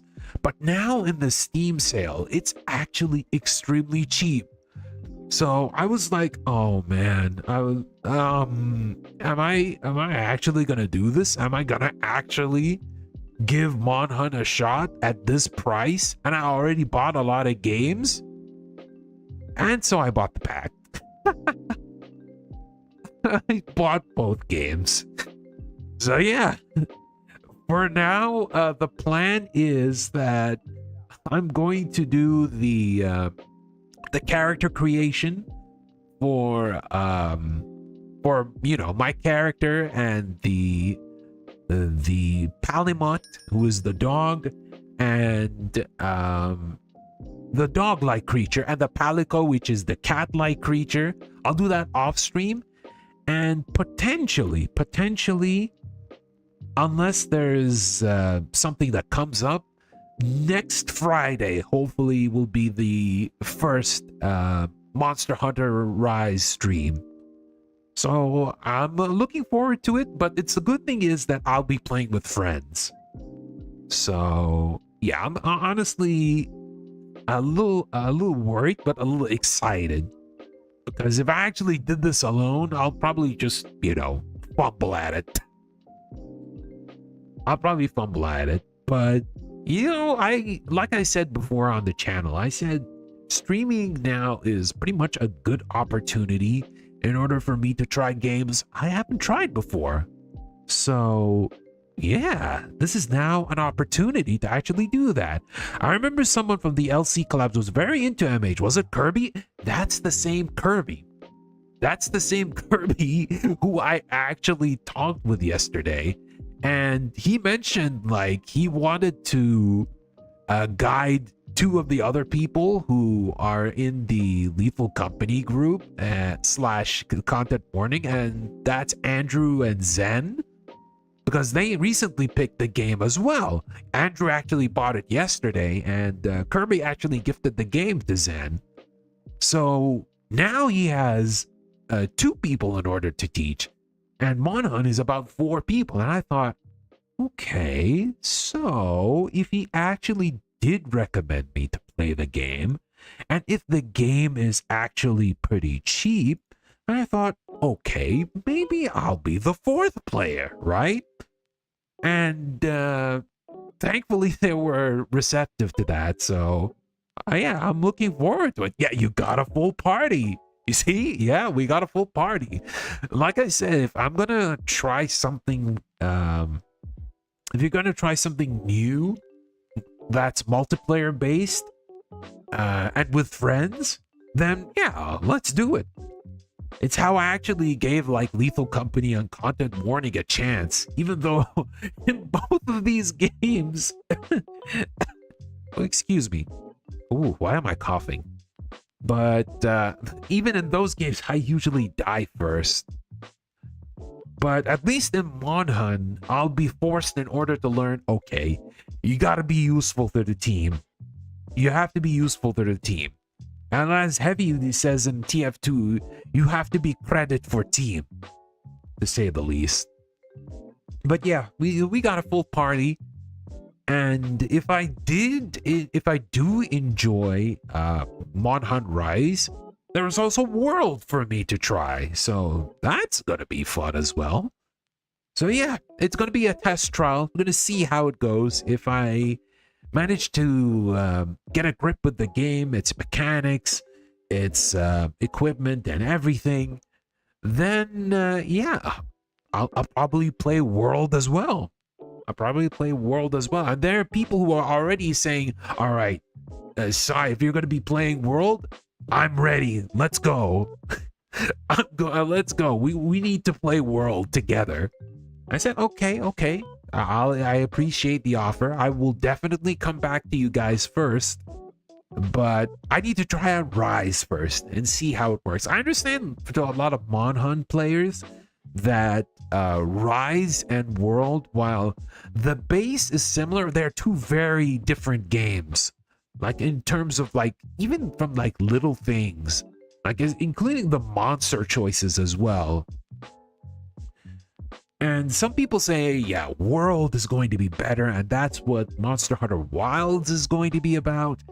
And some other people say, like, I like the visuals a little bit more in World compared to Rise, but Rise has like better mobility or better monsters, for example. But to me, I feel like both games exist, right? Both games exist. Both games have their own like good points and bad points. And from what I've seen from a lot of people, they love both games. It's just like a lot of people are going back to World right now. It's because, you know, Wilds is looking like it's going to be a follow-up to World more than it is to Rise. But I feel like both of them can exist. Both of them can perfectly exist fine. It's like back in the 90s where Street Fighter Alpha and Street Fighter 3 were released at almost the same time frame. And their two were pretty much different, right? They are still called Street Fighter, but they're both very different games. Like Street Fighter Alpha didn't have dashes, but Street Fighter 3 does. Street Fighter Alpha, since Alpha 2 had custom combos, Street Fighter 3 doesn't. Street Fighter 3 had parries. Street Fighter Alpha did not. And so on and so forth. All right, let me just continue this. Yeah. So yeah, there's a world where like two different games from the same franchise that are very popular and released like almost close to each other to exist. Yeah, that's how I feel. But if like someone prefers one over the other, yeah, you know, more power to you. More power to you. You play what you love the most. But yeah, I'm looking forward to it. Definitely looking forward to it. And what else? What else should I talk? I did mention that I bought a lot of other Steam games that hopefully eventually will play them on stream. Who knows? Because there's already like a lot of like backlog of other games that I need to continue as well. There's Volcano Princess that I have to continue at least next week, because I think I almost skipped 2 weeks of playing that game, but I need to continue it. At least we need to reach the ending, right? Because we still haven't reached the princess Rose, her adulthood phase. We still haven't reached like the adulthood phase when it comes to Rose's story. So hopefully next week we'll try to continue Volcano Princess.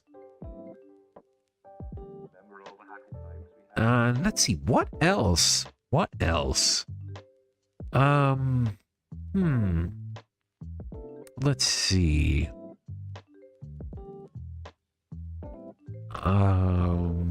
Let me see. We still don't have any new messages that we read, because we already read all of those. Yeah, we're still trying to brainstorming on what we should do next. Oh yeah, I forgot to mention regarding Street Fighter 6 as well.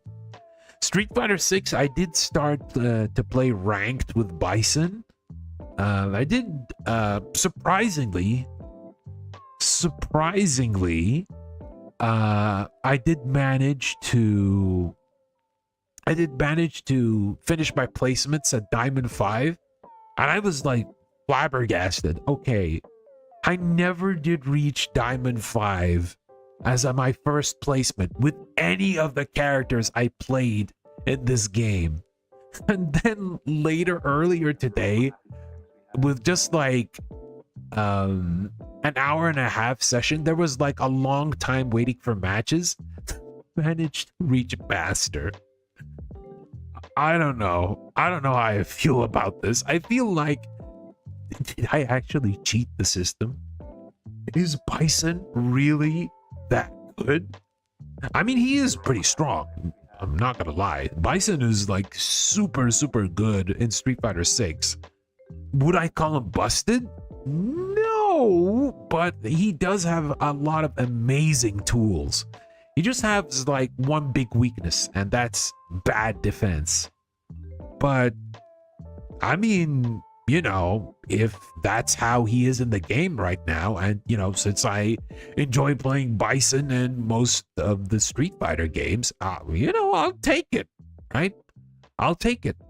Now, what I can do with the character is like get a good MR, which is master rate. I'll probably just grind the master rate. I'm pretty sure like the real masters of the game are going to like wreck me pretty hard, and I don't mind it, right?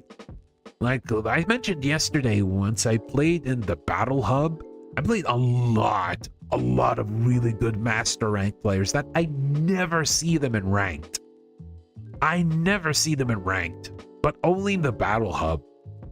Like, there are even some people who didn't even touch ranked and decided, okay, I'll just grind in the battle hub, because in the battle hub, you could play sets from 5, 10, 15, 20 matches, and you can actually learn matchups a lot better when you play long sets.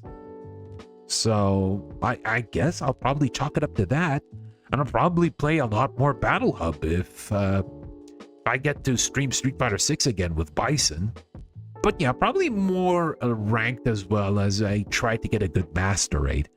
I still haven't bought anything from the sale because I want to be sure if I play it, but that Persona 5 Strikers is looking kind of inviting.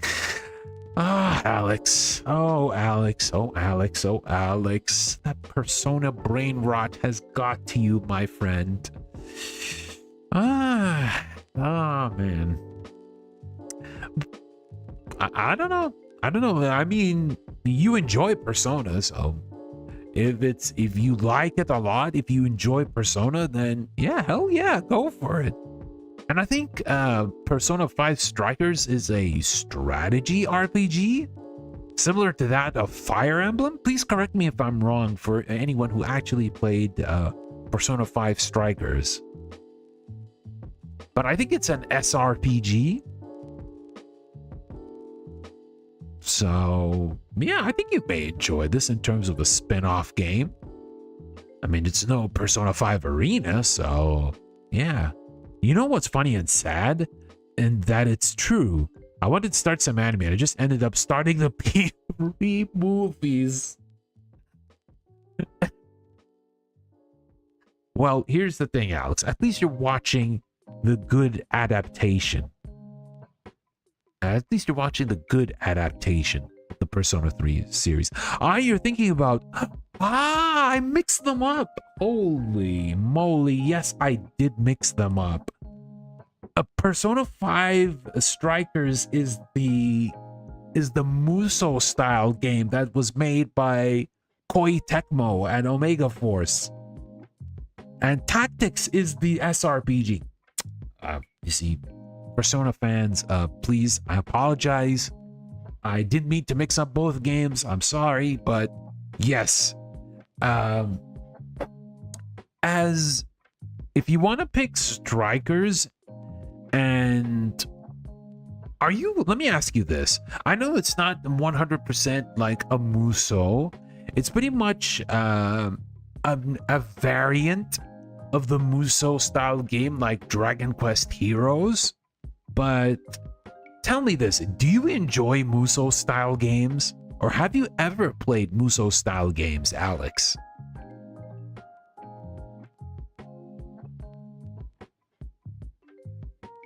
Like, if you're familiar with like Dynasty Warriors / Sangoku Muso, or if you're familiar with Samurai Warriors / Sengoku Muso, or even Orochi Warriors, then you probably have a decent idea of how at least the combat goes in Persona 5 Strikers.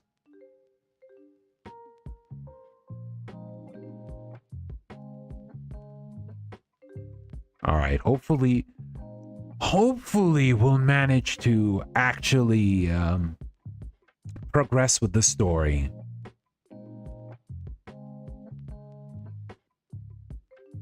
Okay, we're done with that.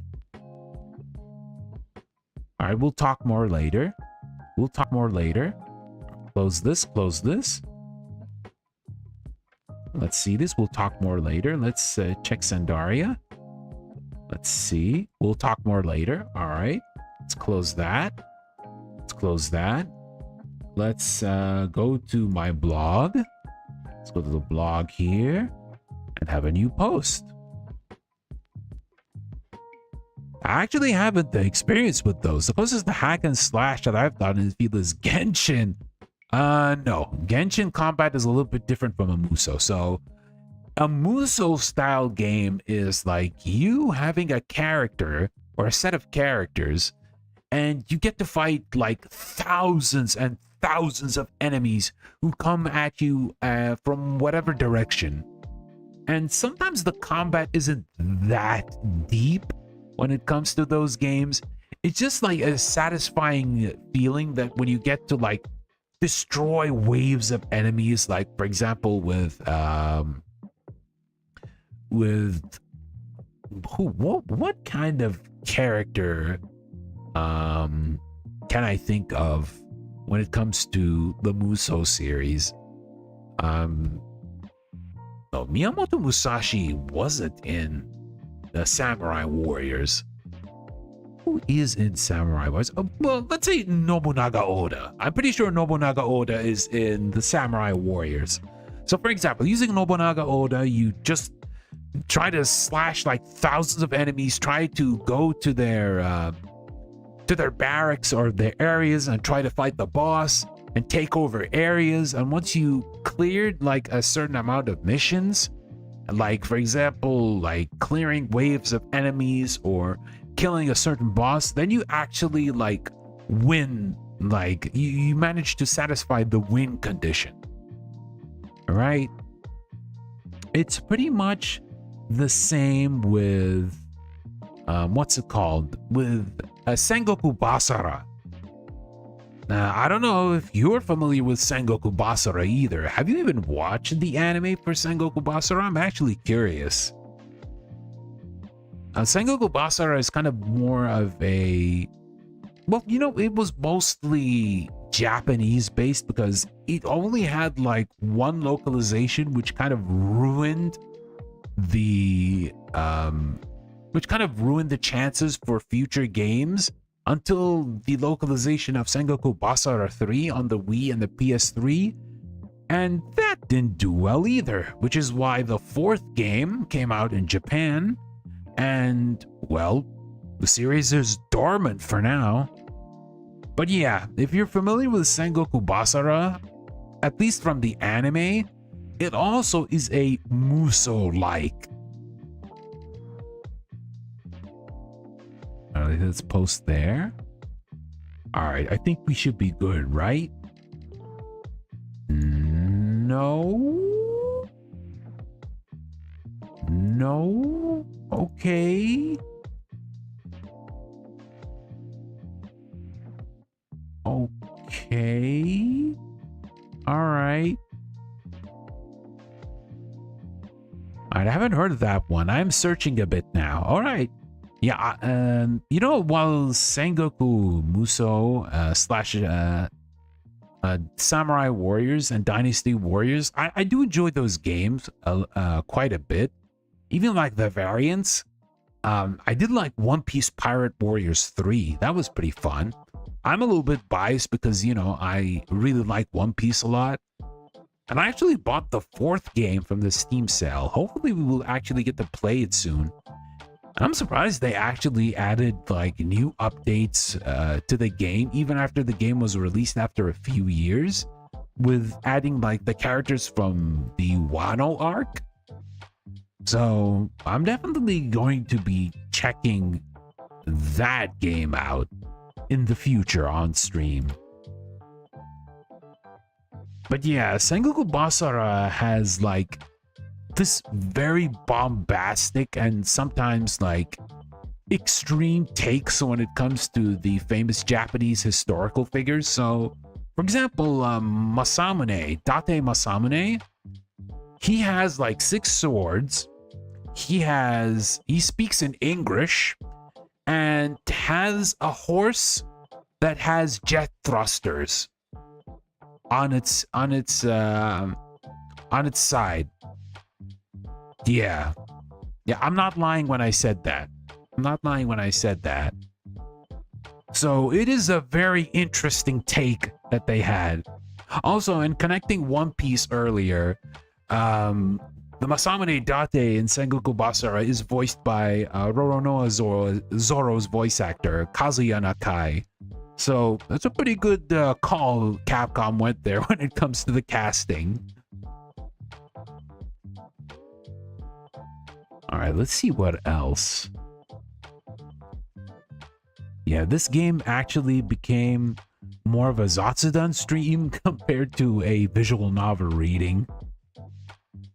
Because I am honestly not understanding why I could not continue. How'd you write? Oh, can actually write a new post here. All right.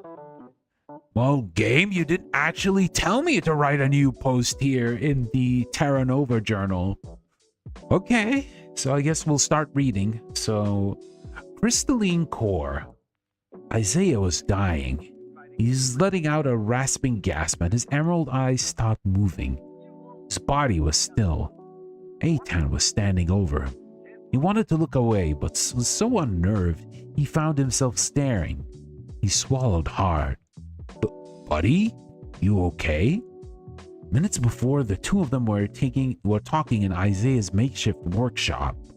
Okay, walk me through this one more time. I'm going to shut off my original core. My vitals will momentarily cease to function. Once you initialize the exchange program, my vitals will come online again. The program should take care of the rest. Well, if everything goes smoothly. So then what do you need me for exactly? I said if everything goes smoothly. I cannot guarantee it. If something went wrong, it would render Isaiah's corporeal body useless. And this is why Isaiah had asked for his help. He needed someone to perform the exchange and someone who he trusted to carry his memory disk back to Nova City and find a body should worse come to worse. I have everything backed up on this drive. If this fails, you can simply download me into a body with bigger junk, like we agreed. I should have left you in the garbage. Joking aside, why ask me? Hikaru and you are thick as thieves.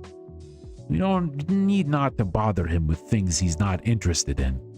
That dismissal was an uncomfortable realization that for some reason, Isaiah didn't want him involved. Eitan took a deep breath. All right. Now he is looking over Isaiah's lifeless body. Buddy? You okay? No response. Everything was going as planned. Unnerving as it was to see his friend turn basically into a corpse. All right, everything's gonna be fine. His voice sounded less sure coming out than he meant for it to. Just fine. He put the crystalline core into a padded sleeve and typed the password to initialize the exchange. All right, before we continue, before I actually get to the choices, let me see something. Hold on.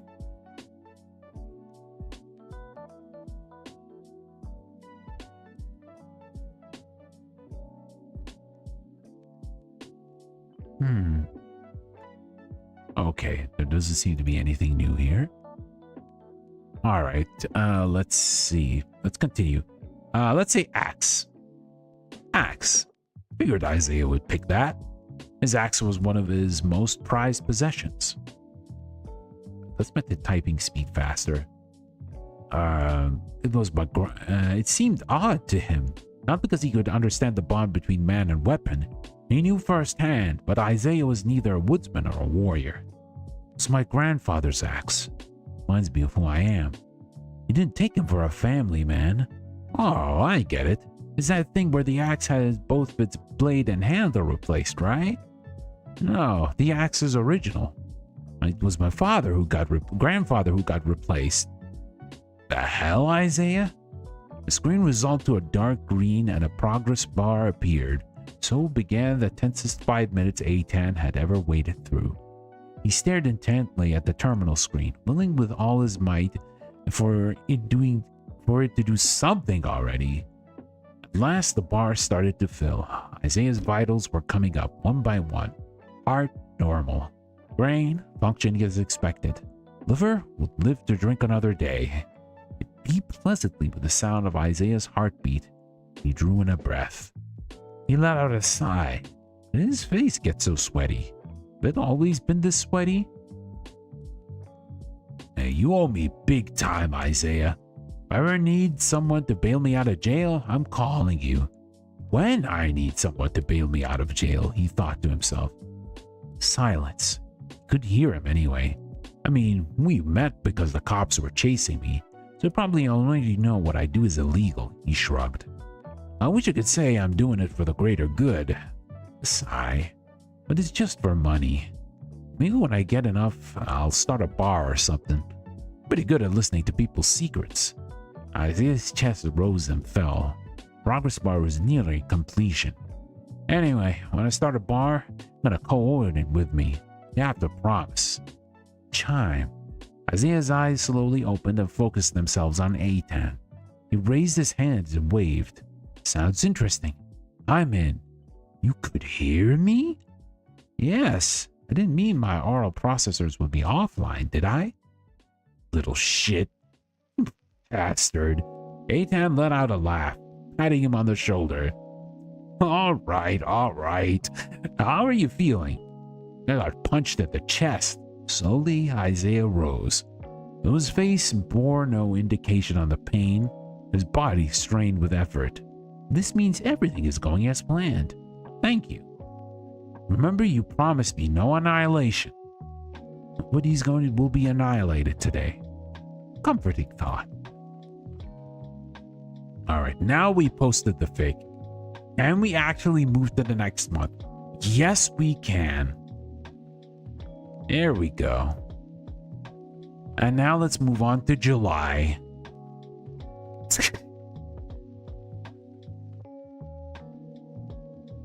Oh, they're not very subtle with this inspiration, aren't they? Oh, man. Oh, why is this in a different language, though? Ooh, that's a pretty nice drawing.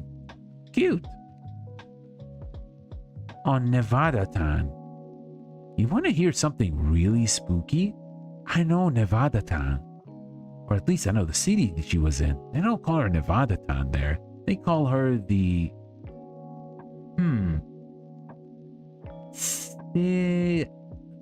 This is... Onanako. Oh, I don't know this. The Seisbo High School girl. She was an 11-year-old girl and she brutally murdered her 12-year-old classmate. God damn! That's messed up. She said that it was because her friend called her fat. Called her goody two-shoes. Her friend and my mom have that in common. Maybe I don't want to kill her, but maybe when I showed my recent photo shoot, the first thing she pointed out on how the angle of my arms looked big. And I seriously thought, people have murdered each other for less. Yo, Sandaria. Hold up. You are reaching into some dangerous mental territory right there, Missy. Don't. Please don't. Does that make me weird? I mean, my mom was trying to be helpful, I think. Yeah, it's weird. I'm weird. But I didn't say anything. Next shoot, I just won't wear short sleeves. But who knows? Maybe one day, one comment will be the last straw and I'll snap. Haha, just kidding. Just kidding. Sandaria, please, don't be a psychopath in the making. Please. That's the last thing I expect. Like, you're having these like cute emojis and stuff, and I was like, you know, she's just trying her best in living in Japan. She's having the time of her life. But that train of thought is scary. Don't do that, please.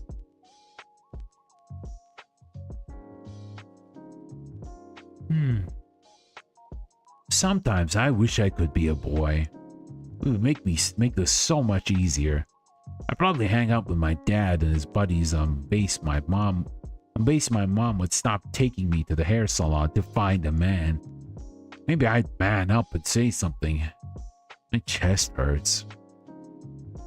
It's not looking good for looking good for some of the girls here, especially mental wise. All right, this is Chato. So let's see. Hey Effie, let me know as soon as you see this, okay? BRB, I'm in Japan. Okay. Sandaria, can we actually talk to her? Hey Sandaria, I really need your help, so please chat me as soon as you can. Okay, so let's go to Cherry. Cherry, you're online. Thank God. I really need someone to talk to. Yeah, I'm up. I couldn't sleep. I'm freaking out right now. Yeah, well, you're in freaking Japan. No, I mean in a bad way. Like really bad. Oh, I'm so sorry. What's going on?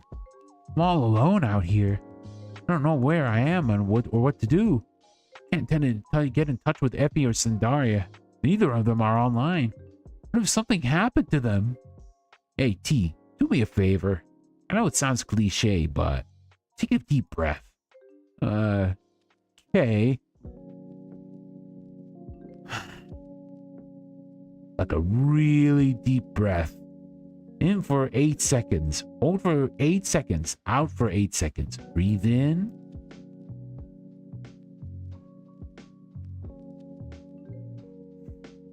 Hold it.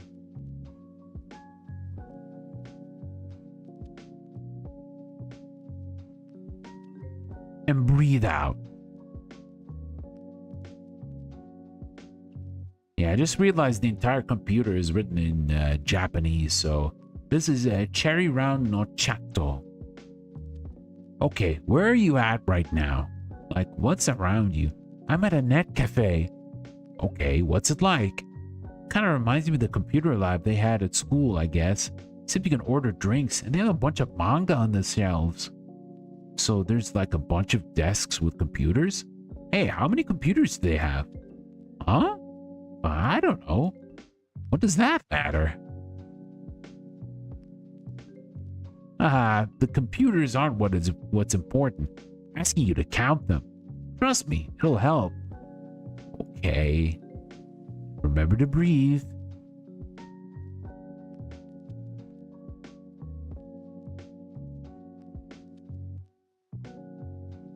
There's 12 computers. Net Cafe is like my second nature. Well, here's the thing. For me personally, when I used to study alone, I used to study alone back in the past, and the internet was kind of a new thing, and at the time we had like not so good internet at the place that I was staying in, so I had to go to the net cafe pretty often, and I even sometimes stayed a little bit late. So I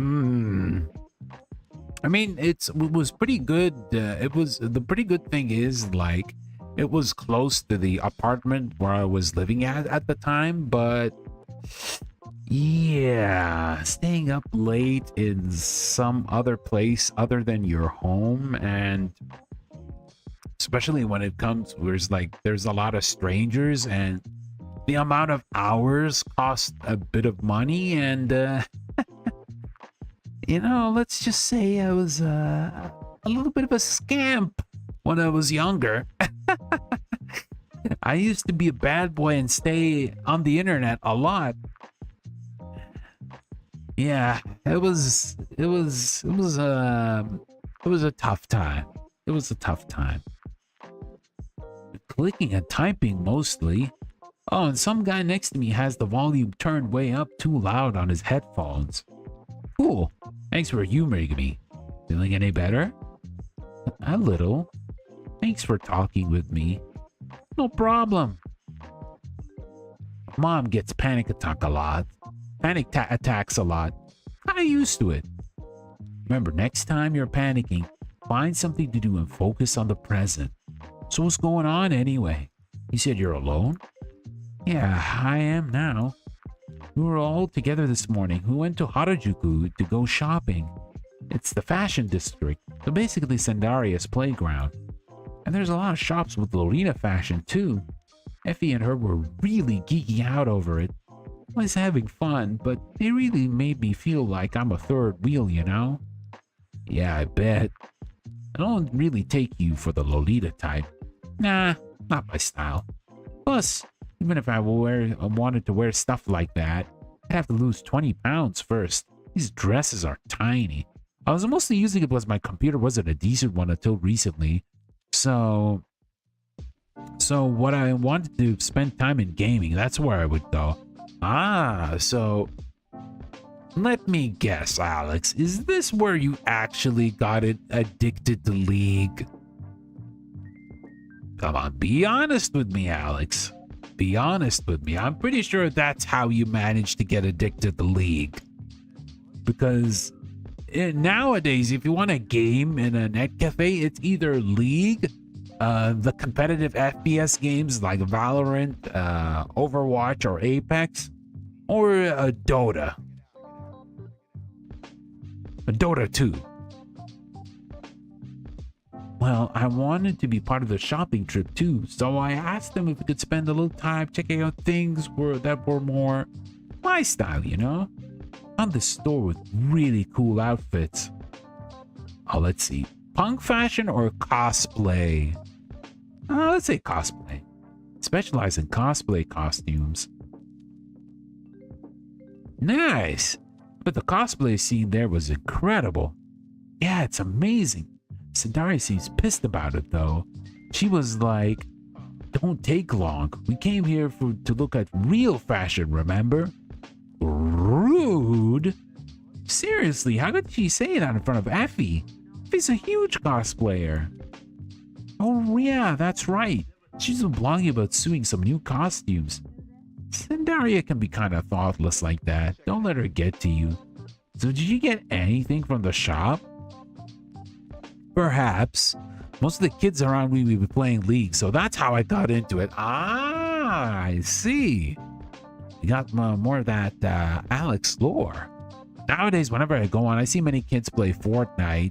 80% of the cafe, of course, because, you know, kids love Fortnite. They like doing the gritty with Son Goku as they manage to, like, dance on the corpse of, I don't know, buff Peter Griffin. And they have, like, Darth Vader, Wolverine, Batman, and Deku from My Hero Academia on this, and like on the same team or something. Sheesh. Oh yeah, and let's not forget about John Wick as well. He's in there too. Can't forget about him. Whew, man, Fortnite is something else. I like calling it Fortnite, but I don't know. I don't know if I'll ever play Fortnite, but remember what I said earlier? I don't know if I'll play Monster Hunter, and this guy buys both Monster Hunter Rise and Monster Hunter World, so maybe in the future you might see me play Fortnite, and I can finally actually do the gritty, but in a video game. Unironically, with friends and no building, Fortnite can be decently fun. You know, I'll take your word for it. I watched like a bit of Fortnite with the building, and it seems like the building stuff is just it's just like tedious to me personally. I'm sorry to anyone who plays Fortnite and enjoys the building aspect. I mean, more power to you, but I don't think that element of gameplay is kind of my thing. So I'm glad that there is a no build mode that they added, like, I don't know, a couple 3 years ago. Ooh, these choices now, I'm pretty sure there is, this first one is obviously a reference to revolutionary girl Utena, which is like the prime Yuri series, and was like, it's pretty bizarre, but it's like, you know why it's a classic, because it's like, it has tragedy that keeps you engaged. Yeah, it's honestly a classic. It's honestly a classic. Ami, I think that probably refers to, wait, hold on, let me see. I think I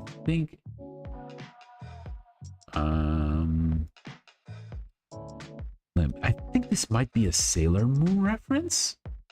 It might be a Sailor Moon reference because that's the real name of Sailor Mercury, right? Ami Mizuno. I think that's a reference to Sailor Moon. And Duo, I believe, is a reference from Gundam Wing. I don't know how I remember that, but yeah. Gundam Wing was kind of a thing back in the day. So I'll say Utena, because Utena is a pretty cool show. Yeah, I got Utena's school uniform. Oh, wow, with the cool shoulder things. Epaulettes? Epaulettes? Did I get that right? I've been hanging out with two fashion nerds all day. That's hot. You'll model it for me sometime, won't you? That's a promise. If I ever find my way home, back home, that is. We're all at the store together, and I went to the fitting room to try stuff on. When I got back, they were just gone. The building just feels like it slows down the game too much. Exactly. Exactly. That's why I personally feel. That's why I personally feel, because you get to see a lot of people just like hide and just build and try to like hide in their forts. And I understand the game is called Fortnite, so it has to have forts, but I don't know.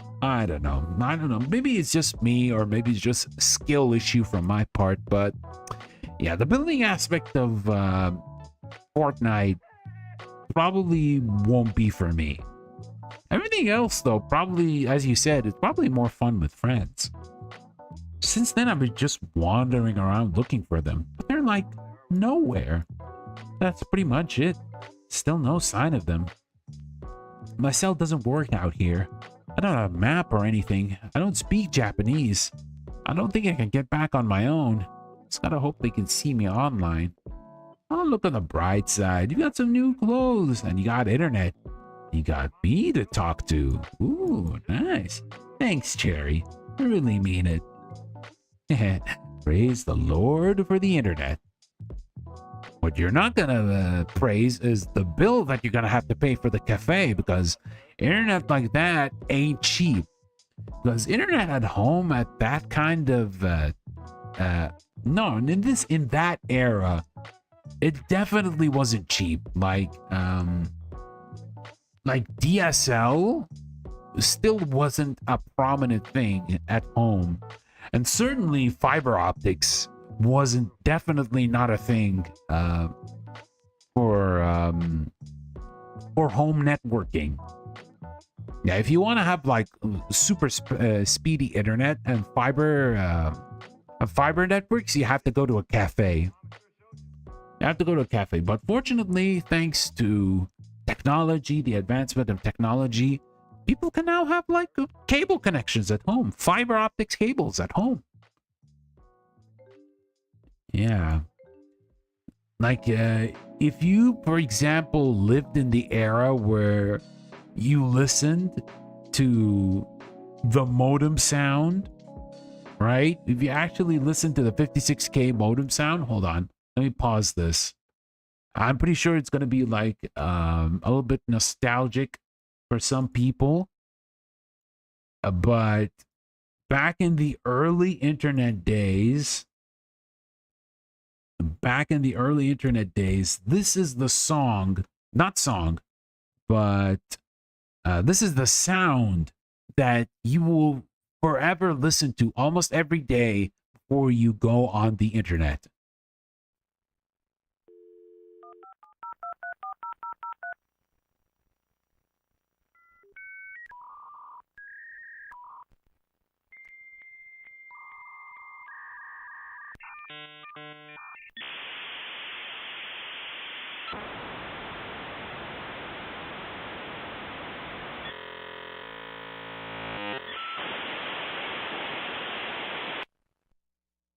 See how headache inducing this sound was? You heard how headache inducing that sound was? Yeah, that's what people had to tolerate in order to get internet at home. Because we have to like use the telephone instead of like having like a separate connection. So if you want really good internet, yeah, I'm sorry. You just have to like go to a cafe. Also, no one being able to use the phone while on the internet. It's funny how we go full circle and now we have voice over Wi-Fi. Yeah, pretty much. Pretty much. Look at that. Now, sometimes, you know, technology happens, right? Technology happens, and sometimes we do go back to the past again for some reason. Don't forget you can't use the internet if someone is using the phone. Yeah, exactly. Like you get to see like family members. You actually get to see family members like fight over who wants to use the internet and who wants to use the phone. And cell phones still weren't a thing at the time. Hey, Effie. I know this sounds kind of crazy, but I think we lost each other when I was in the fitting room. Anyway, I'm making this post to let you know that I'm a place with a bunch of comics and computers. Staff has been really nice to me. People in Japan are so polite. If I was back at home, I'd be lying dead in a ditch somewhere. Anyway, I tried calling you and it just kept ringing. I hope you see this post. I hope you message me back. T. Alright. What shall we do now? Should we actually go to the chat room? Nope. Sendaria? Can we actually talk to Sendaria? Nope. Can you talk to Cherry again? Okay, I'm back. You still up?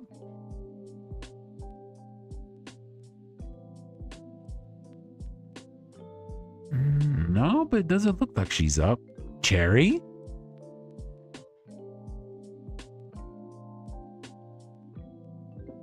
I'm here. Just doze off for a second. Nothing to do but wait, huh? You sure? It's so late where you are. Oh, I don't mind staying up for you. I can start if you want. Okay. Are they gonna RP, I guess? Our prayers go out to the family of Obsidian. Rest assured, we are doing everything we can to bring the killer to justice. Dominique's heart panged to hear their name again. He could almost feel their hand against them. Man, so many emotions rolling about in his head. He was tired. He needed to get back to him. It was still early. Way too early. Eitan groaned, rolled back, and passed out. Me every morning.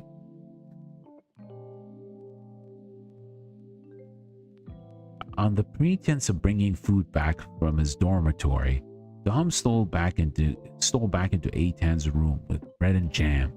He smiled as he spied him, still lying on the bed, sleeping soundly, so peaceful. Before he woke up, he'd better tidy. He bent down to pick up the blankets from the floor, and as he did, he came face to face with a mysterious black duffel bag. To think of it, when he had first rescued Eitan from the rubble, he didn't have this bag. Then he disappeared when he came back. Then he disappeared. When he came back, he had it. Why? I shouldn't go through people's things, he told himself. It was a violation of privacy, among other things. But he wanted to know more about him. For something so seemingly open, he was surprisingly closed. Is it wrong to want to know about someone you care about? Eitan rolled over. His eyes were still shut tight. Just a peek wouldn't hurt. No. Just one, as he battled with the angel and the devil on his shoulders, his hand stretched out towards the bag, undoing the straps with his shaking fingers. In that fateful moment, Eitan chose to open one eye. It was bright and blurry. As he adjusted to the light, he could see. Oh no. No. Dominique froze, staring wordlessly at the bag. Inside was the long, thin barrel, what appeared to be a gun. What is this? He nearly tumbled out of bed, naked out of bed. Tom, I can explain. It's actually a very sophisticated cake decoration set. What a terrible example. No tomatoes. Did you really expect that excuse to pass in front of a baker? Dominique asked, his hackles raising. Eitan glanced to the side, having difficulty meeting his gaze. I'd at least hope that you think it was funny. It's not. I already know Hikaru's a killer, and Hikaru knows you. So that must make you, a killer. I have nothing to do with Hikaru. Then who do you have to do with? I told you with that, I'd have to kill you, he said with a cheeky smile. Could he? Could he even get through a sentence without making light of it? I'm being serious, Eitan. He felt ashamed of his naivete. First Hikaru on his watch, then him. He let him put on his hands all over him, forsook a vow to God. Mind if I light up? Without waiting for an answer, he grabbed his lighter cigarettes and put and a pair of pants, smoked his lungs, and washed over a body like a dull anesthetic. Okay, so while he's taking a smoke, I'll get a bit of a stretch because we're almost hitting into 3 hours now. Get a bit of a stretch, and I'll be right back. All right, be right back, everybody. Just listen a little bit to the chill music in the background.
Okay, we're back. I managed to have a bit of a stretch and managed to hydrate because, this game has a lot, and I do mean a lot of text to read. But yeah. Alright, let's continue. Wordlessly, he walked over to the duffel bag and unzipped it. He pulled off the sniper rifle, a hunting knife, a set of black clothes, and binoculars. The past 48 hours, he'd experienced the numbing feeling of losing a family member he had no idea existed. Seeing a side of a friend he'd never known, and now, was it just him? Was he so blinded by the protective bubble of the church that he pretended he couldn't see the signs? Despair gripped him tightly by the throat. Sadness and anger. He could feel the demon trying to take control. Eitan forced himself to meet Dominique's cold gaze. I'm sorry. I do what I have to do. That father of yours isn't the saint you think he is. You can't, he pleaded. Are you trying to start a war? Somehow, he knew what he meant by that already, but it still burned to hear it. No, he would not accept this. This time, he wouldn't be a helpless bystander. You won't, he said with conviction, putting himself between Eitan and his tools of death. Eitan took another draw from the cigarette. His heart ached. He desperately wants to keep him safe, not to involve him with any of this. Tell you what you're gonna do. You're gonna leave the parish. You can't hide forever that you saw Obsidian die, and it would be easy for the father to toss you to the wolves. Leave, and let me take care of this. He stood his ground. No, I'm not going anywhere. I want the truth. Right, fine. The whole truth. And nothing but the truth, so help you God? Tiny feathers began to poke through the backside of his hand. I have grown up in a bubble. Doesn't mean I'm made of glass, he said through gritted teeth. All right, I'll level with you.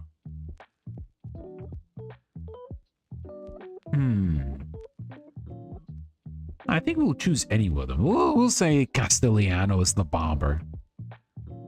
Father Castellano is the bomber of Ordania. He couldn't help it. A startled laugh escaped his lips. You must be joking. There's a stash of explosives located in the chasm. I've been able to identify them as ones used in the bombings in Ordania, as well as their link to a certain father. That's why I came back to the parish. To investigate a hunch. So he didn't return to see him. Was last night an agenda item for Eitan too? His chest ached. I am also a father too. I could be the bomber. But what would you stand to gain? He took another drag from his cigarette. He was searching up and down for the parish for any sort of evidence that would link to those two words. And then I realized tithing. Hazy, he recalled a word. Red mark. A growing sick feeling in his gut. People give to the church when the spirit moves them. Especially when they're down on their luck. The Order of the Hand has graciously opened its doors to all the refugees of Ordania. I didn't think tithing would be that significant. To my surprise, when I checked the books, the Order's profit has increased over 20%. Even more surprising, that a percentage of the profit is going to one Father Castellano for outreach programs. I'm part of these outreach programs. That's how I found you in the rubble. His expenses are that of a team of 15 men. Did you know that you're the only one he sends out? Father Castellano always told him about the others out there, like him, bravely searching for survivors. But if Eitan was right, he was being used to line the father's coffers, all while people were dying from inaction. Gardening. This was the talk of planting bombs. Blinked, and for a moment, he saw red. All the people he loved, they were just using him.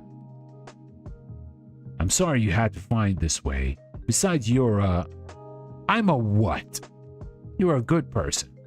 You don't deserve to be caught up in all of this. He willed himself not to cry. Instead, he squeezed his hands at his side.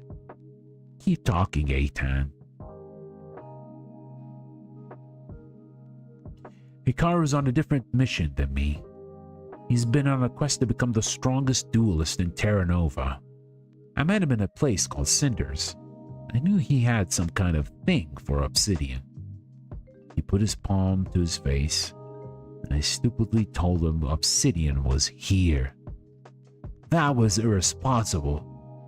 Yes, but he's just a kid. Thought he was going to challenge obsidian, get the piss kicked out of him, and run away. Lesson learned. How far would you go to right a wrong? He shivered. I watched him cut off my obsidian's head. Well, you and I both underestimated him. He said he was leaving with Isaiah. If he has the ability to do that, I'm worried about him. I trust him. He's more clever than he's on. Hikaru may be strong, but Isaiah's smart. Eitan, someone's life could be in danger. How can you talk so casually? He closed his eyes and then leaned out of the window to exhale. For a while, he said nothing. Then, there's nothing casual about danger except that it's everywhere. And pointed him here, Obsidian would still be alive, and you and Isaiah wouldn't be involved in this mess. These two things I deeply regret. He was inclined to believe him, but he hung back, unsure of himself. He'd been lying by omission before. What if this was the same? And what else? Isaiah's an old friend from Nova City. Swear I grew up. Where'd you meet him? A dumpster. Are you kidding? No. I was just running from the cops and he discovered me, so we struck a deal. He'd cover for me if I could pay his fare into a mahjong parlor. Tom thought back to his talk with Isaiah. He didn't look like a gambler, but it was clear he'd been through a lot. Sounds like a lucrative business partner. So, both of you are killers? No, he doesn't know what I do. I imagine if he did, he'd be disgusted. He's a pacifist. He crossed his arms. You always lie to the people close to you? Dominique's words were like a knife to his side. He tried to pretend it didn't hurt, but it did. Yes, you're the first person who knows. Poor Dom. All of the story has been happening without his involvement. I know, right? He's got a lot to catch up on.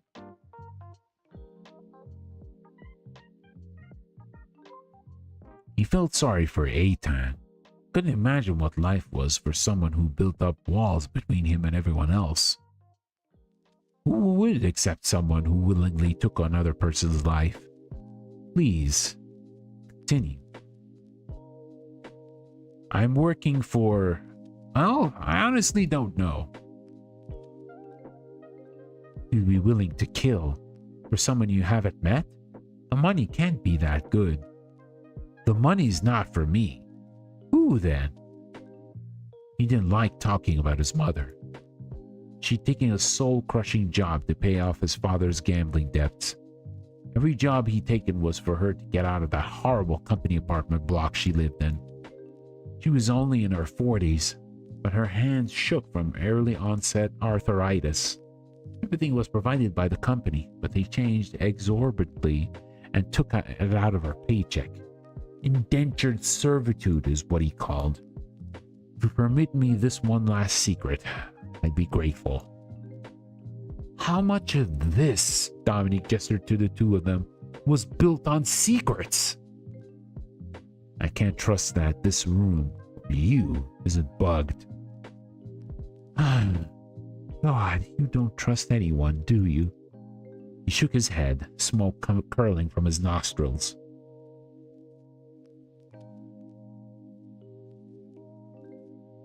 Dom wiped out his eyes. He wasn't dumb, but he considered the possibility that Eitan had a wife or a husband back at home, and he was the fling.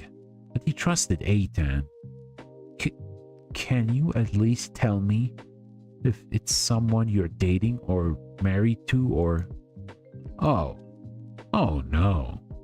For the first time since they started talking, Eitan's cool composure dropped and his brow furrowed. He reached out, placing his fingertips against Dom's cheek. No. Stop that. He was so bad at this. I'm not married. I don't date. I don't get that close to people. Then, what about me? He looked uncharacteristically uncomfortable. You're first. You're special. I don't believe you. He withdrew. I'm telling the truth. So where are we? Someone has to stop Father Castellano. He knelt down on the floor to pick up his things. I'll talk to him. Oh, another one.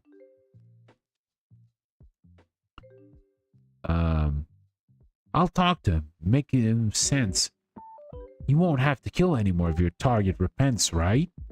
I have 1.5 million if he dies. That was a staggering amount, but he will be deterred from his goal. Do you enjoy killing? What kind of question is that? He laughed, screwing over the barrel to Eita. No, it's a job. So you won't mind if I talk to him first before you do? He tried to make himself sound strong, but it ended up sounding weak, pleading, Come on. Remember, you're his tool, he said, focusing more on the gun than the priest. If he kills you, that's it. I'm not risking that. One person dead is better than two. At least let me. The anger burned more incessantly in his chest. He tried to calm himself down, but to no avail. He could feel the thudding of his own pulse, like lava and ice flowing through his veins. Dominique, there's no way you could take him on yourself, he said sharply. You're weak. No, I'll show you. His scale turned black and scaly. Gone were the ash-gray eyes, the soft blonde curls, and in their place, two blood-red orbs and a crest of jet-black raven feathers. Eitan's focus shifted from the gun to Dominique's face.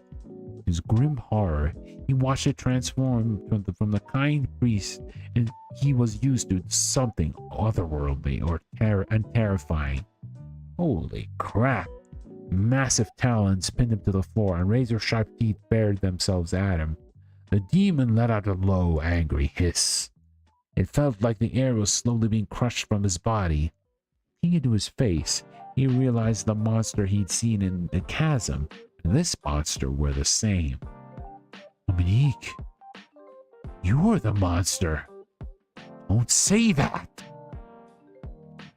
He bore down on him, his hackles rippling and shaking as anger and pain coursed through his blood. Ugh. He tried to struggle out from underneath the talons, but they simply sunk themselves deeper into him. Amazing how sharp those claws were. They slid through his skin like butter. Well, this wasn't the way I pictured him self-dying. Well, you're going to kill him? Isn't that what you wanted? No! You don't have to be part of anyone's story. It's time for you to create your own. I don't want him to die.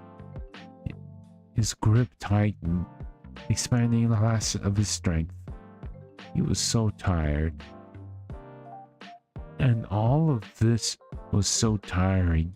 It would be better to be rid of it all, wouldn't it? I'm real sorry, Mama. I gotta rest. I'll be...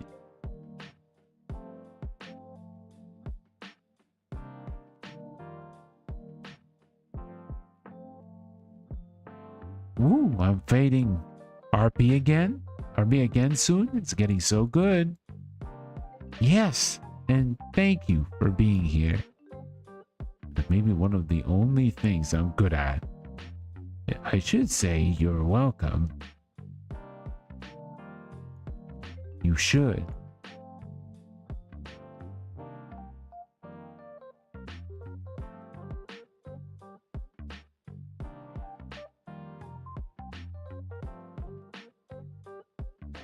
Effie's online. Good. I was worried about leaving you. Good night. Good night, Cherry.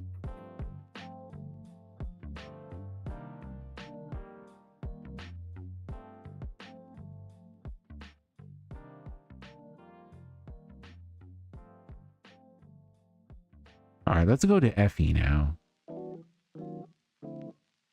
Hey, T. What are you getting up to? Not having too much fun without us, I wonder. Effie, just was hoping to talk. Where were you? I've been trying to get a hold of you for hours. Had me worried sick. Wait, really? I'm so sorry. I'm confused though. You're the one who bailed on our shopping trip. Shouldn't I be asking you that? That's not how I remember it. We were hanging out at the store together when I turned around and you were gone. Like you and Sandaria just ditched me or something. What? Look, I'm not having this conversation right now. I logged in to see how you're doing. So, how are you doing? To be perfectly honest, I'm alone, scared, and probably lost in a foreign country. And I'm worried my best friend is mad at me. So, I've been better. Yeah, that sounds pretty bad.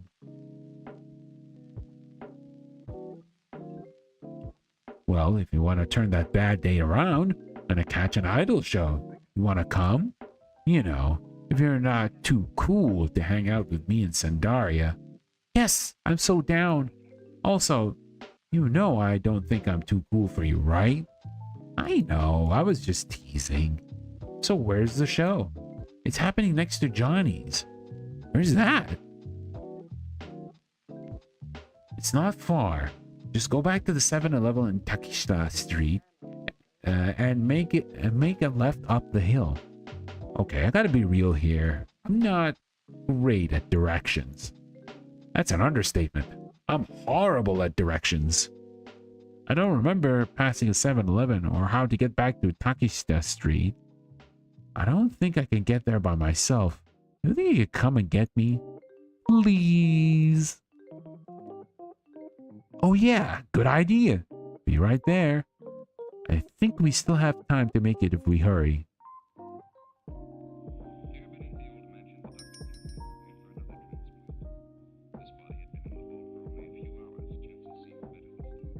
So, I remembered. I don't know where you went.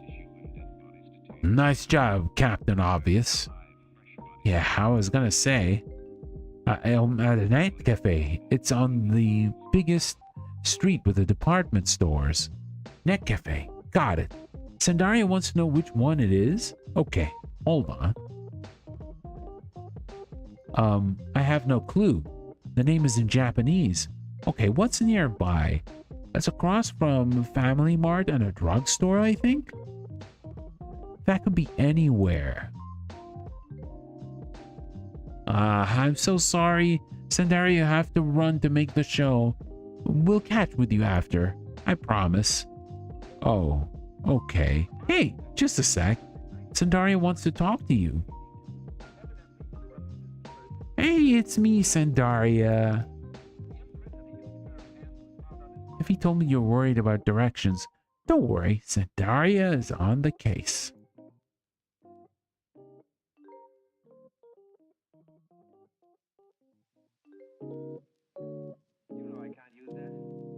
Okay, here's the plan. I'm going to the show now, and then afterwards we all meet at Harajuku Station at 5 and get crepes. You can get back to the station by yourself, right? If you need help, just ask for directions like this. Eki wa doko desu ka? Or where is Eki, I believe, is... No, Eki is not train, because train is Densha. Eki wa doko desu ka? Okay, so just where? I think Eki means direction. People here act aloof, but they're actually really helpful. They'll point you in the right direction. Remember to make it.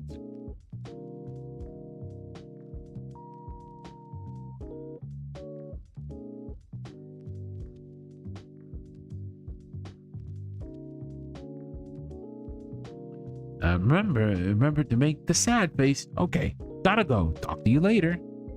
I'll see you later, I guess.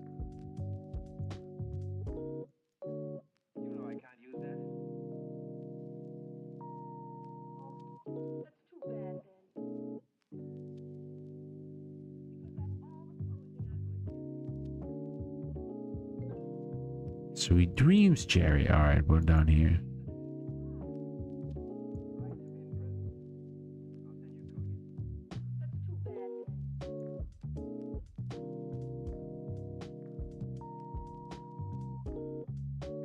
Let's see, is there anything? Doesn't seem like there's anything new.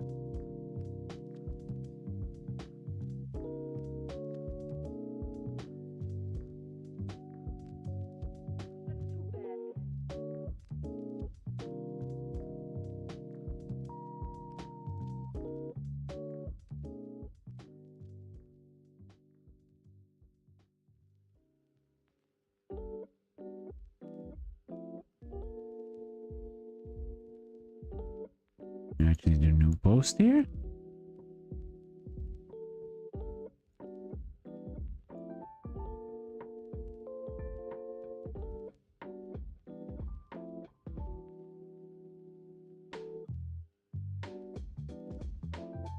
Alright, missing pieces. Eitan opened his eyes. He'd expected hell to smell more like fire and brimstone, not antiseptic. First sensation to him was a tightness in his chest. Slowly he drew in a breath and a jolt of pain shot through his body. Death was a state where he couldn't feel pain, so following that logic, he was alive.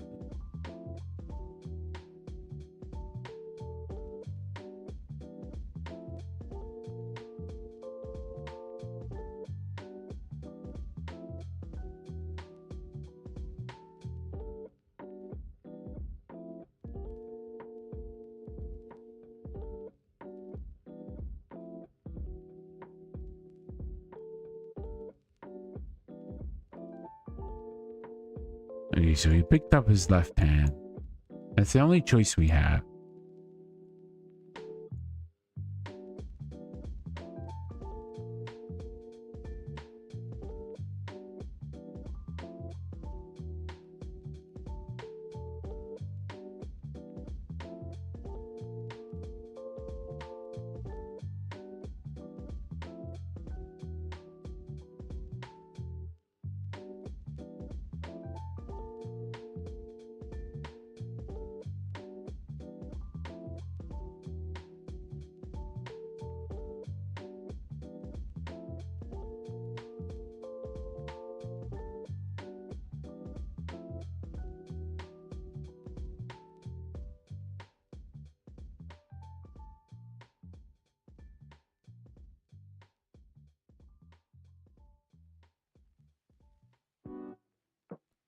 Okay, let's see.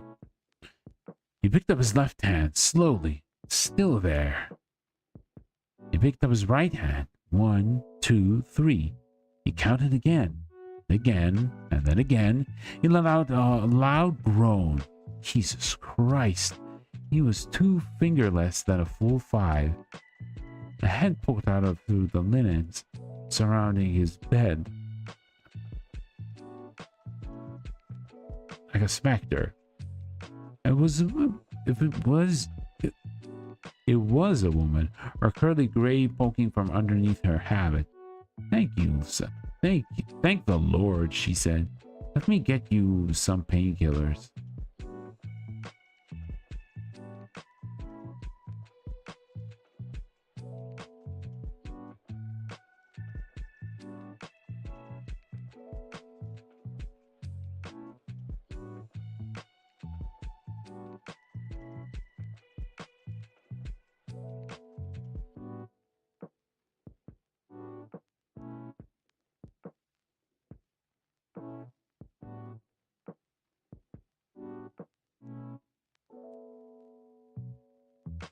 Is this hell? He wondered aloud. Afraid you offended the man upstairs? You're lucky to be alive. I'd say he's looking out for you. She placed a hand on the side of the bed. I'm Sister Castile. You're the infirmary of the parish. Father Gonzalez said you were attacked by a wild animal.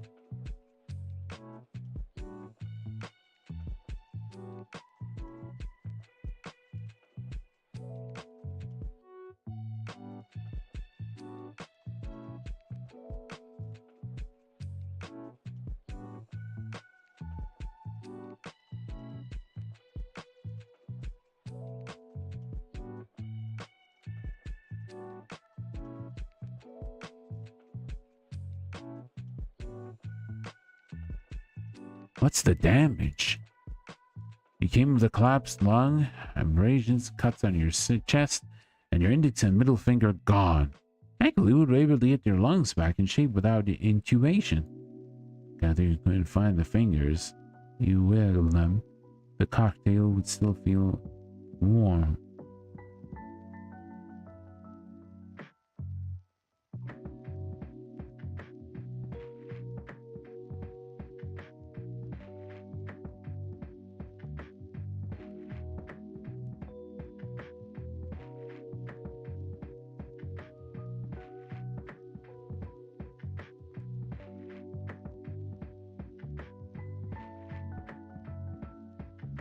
Okay.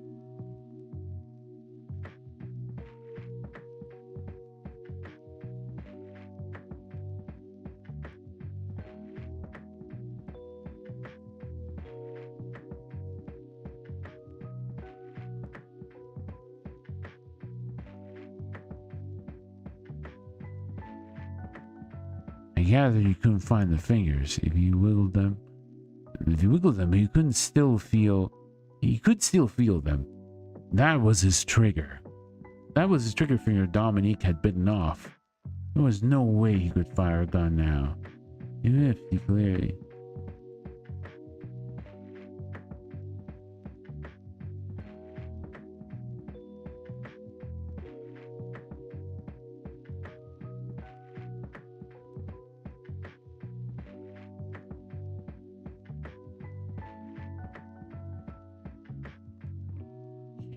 all while hiding the fact he could transform into a monster. People will love it.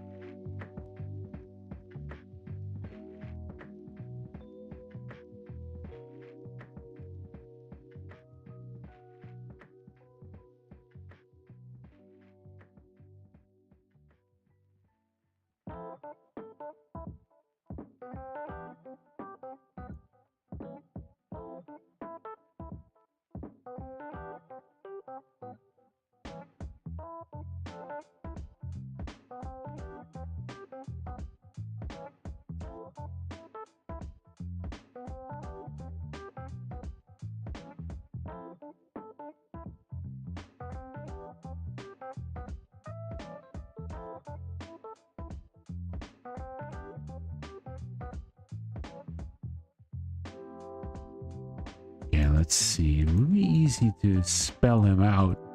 Howdy, how's the story progressing? Well, Tourmaline and Effie are now in Japan.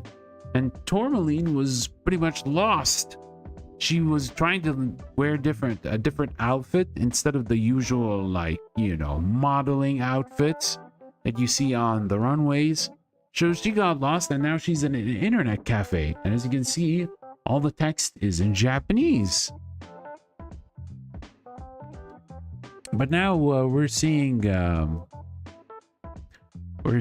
Tourmaline writing a fanfic on her lonesome.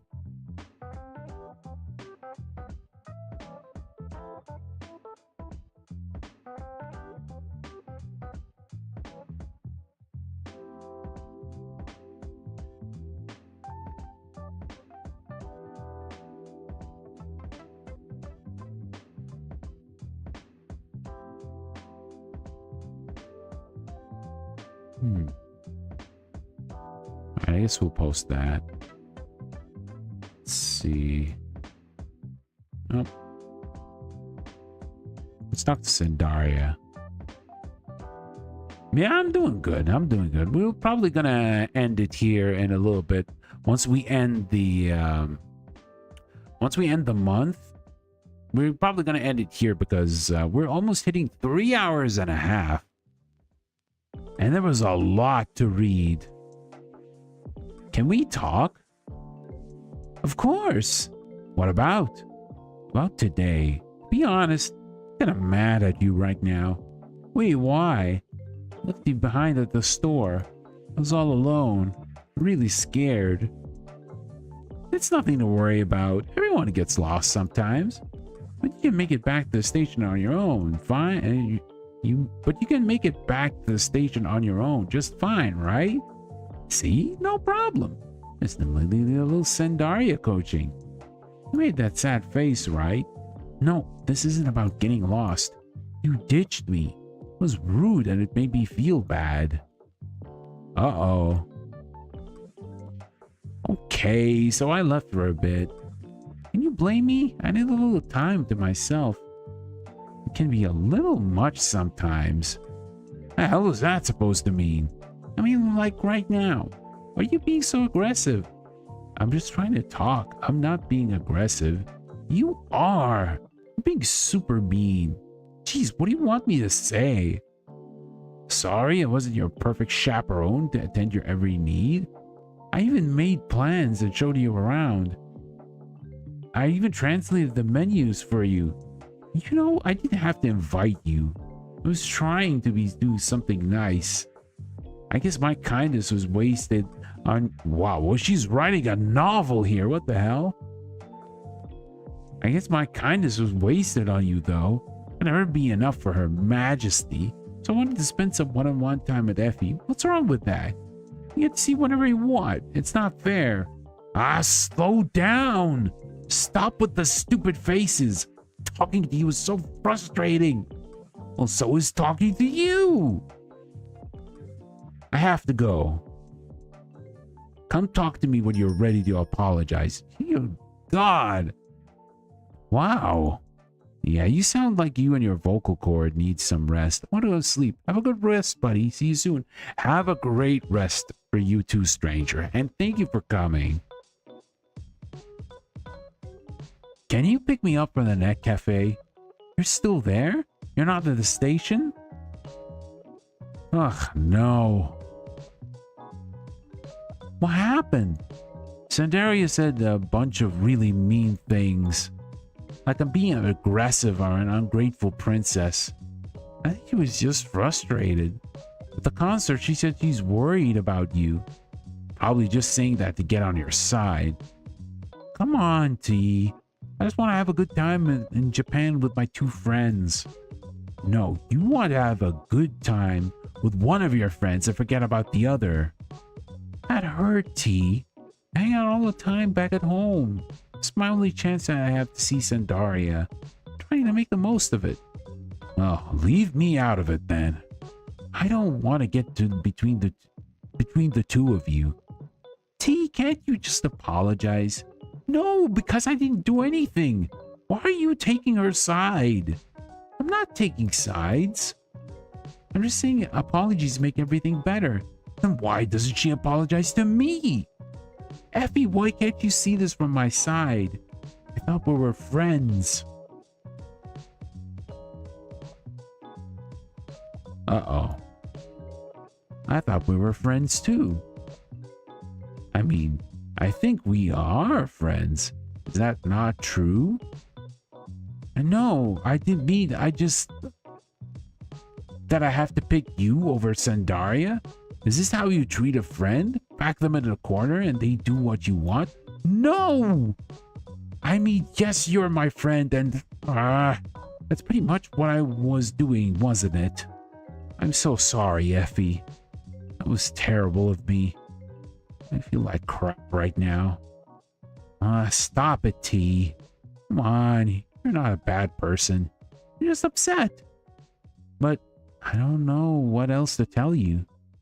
I can't be who you need me to be right now. In the meantime, you want to come to dinner with us today? No, just pick me up from this place.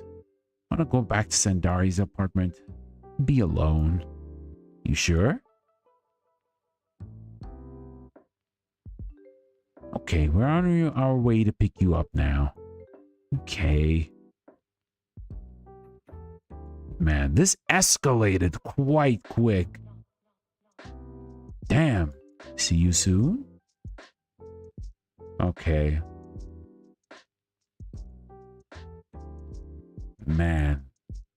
What now? We're gonna post oh. Hey. Good morning, is it? Yeah, that's right. How are you doing? Ugh, not great. Need a real friend right now. At your service. So what do you want to talk about? I don't know, a fight with Sandaria and Effie. Try talking to them about what happened. Now they're both mad at me. I don't get it. Aw, I'm sorry. What are they mad about? Sandaria says I'm being selfish or something. And Effie thinks it's all my fault I don't get along with Sandaria. Wants me to apologize. Guess I should?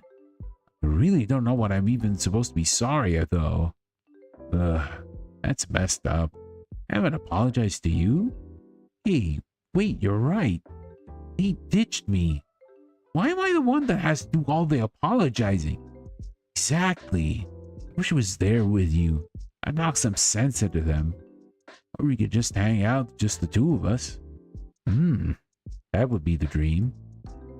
Hey, you think I could call you? That would be really nice. Actually, let me dial you. My cell phone doesn't work, but there's a landline back at Sandaria's. Okay, when you get back there, hang out and I'll call you right back. 69 for the win. You don't want to rack up a long distance bill on a phone, right?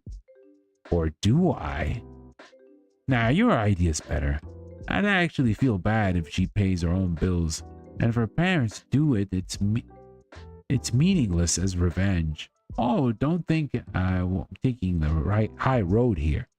Maybe I just want Sandaria's number for prank calls. You're so bad.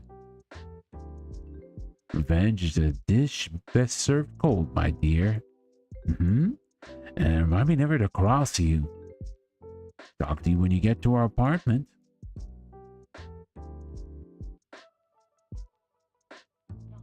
Thanks for everything. We'll talk on the phone later. Alright, what now? Alright. So I guess it's, yeah, I guess what are we gonna do now then?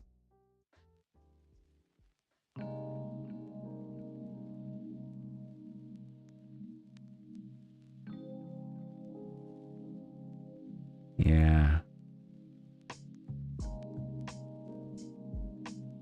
Okay, I don't see anything new here. Yeah, I think that should be it. All right. Wait, no? Okay.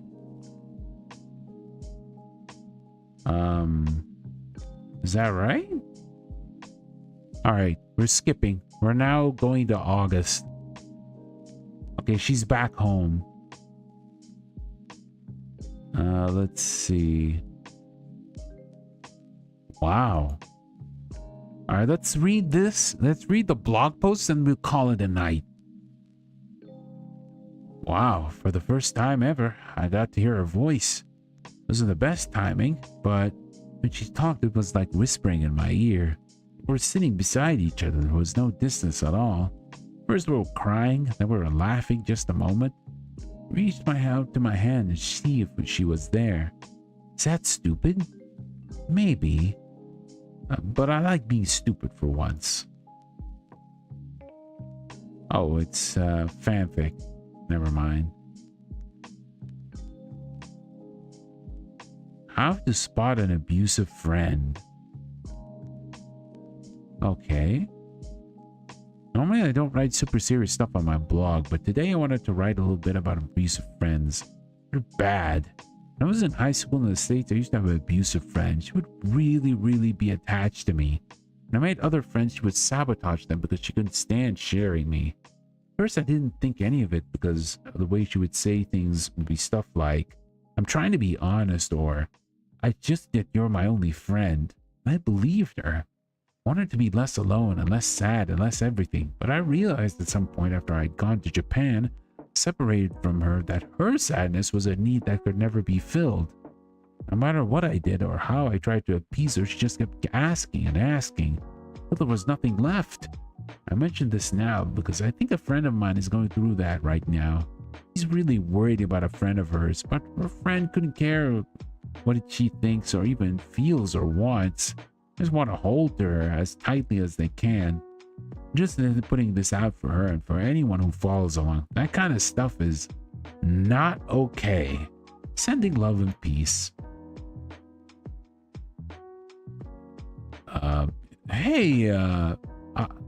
So I'm a little confused.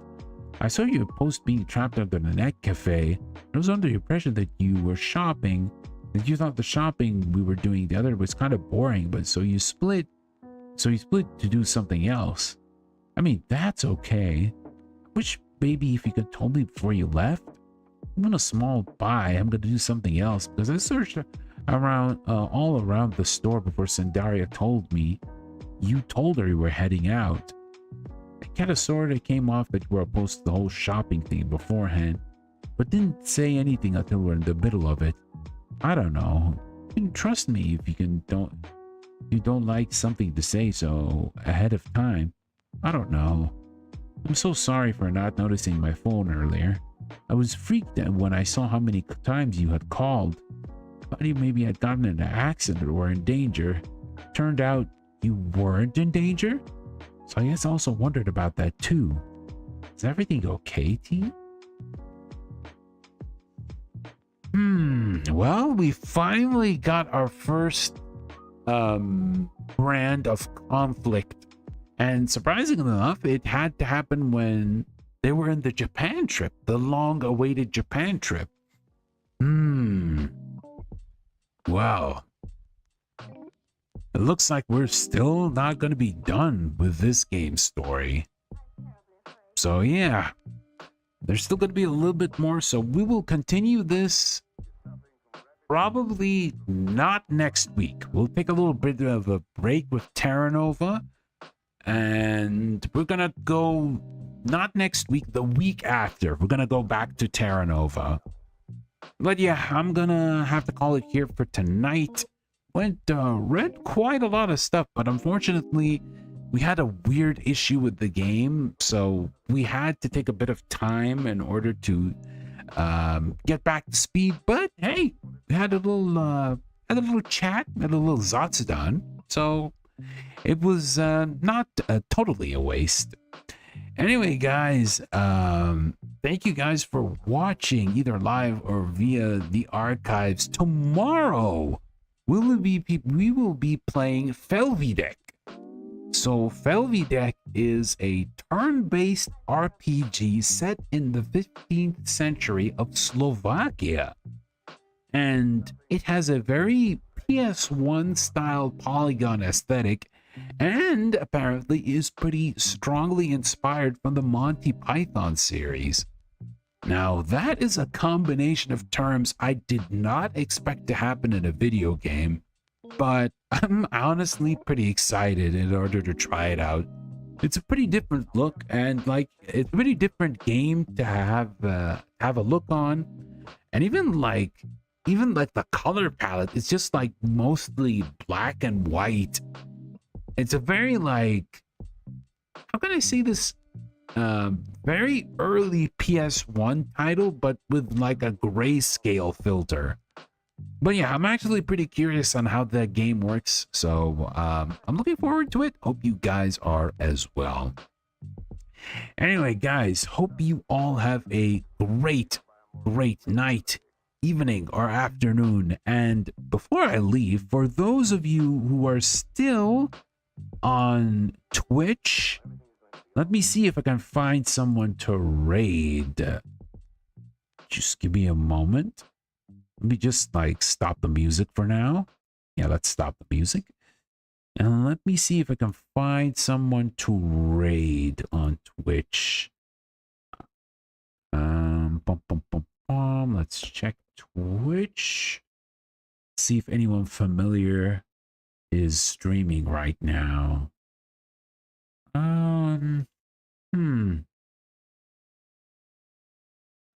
Let's see.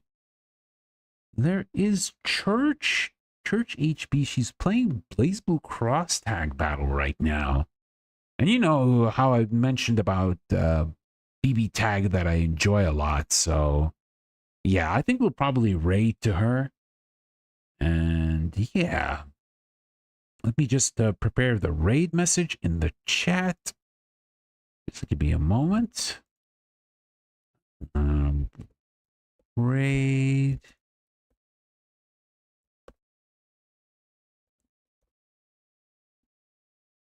Okay, let's see if this works. All right. Okay, I think that should be it for now. Guys, please take care of yourselves, and I will see you all very, very soon. Bye-bye.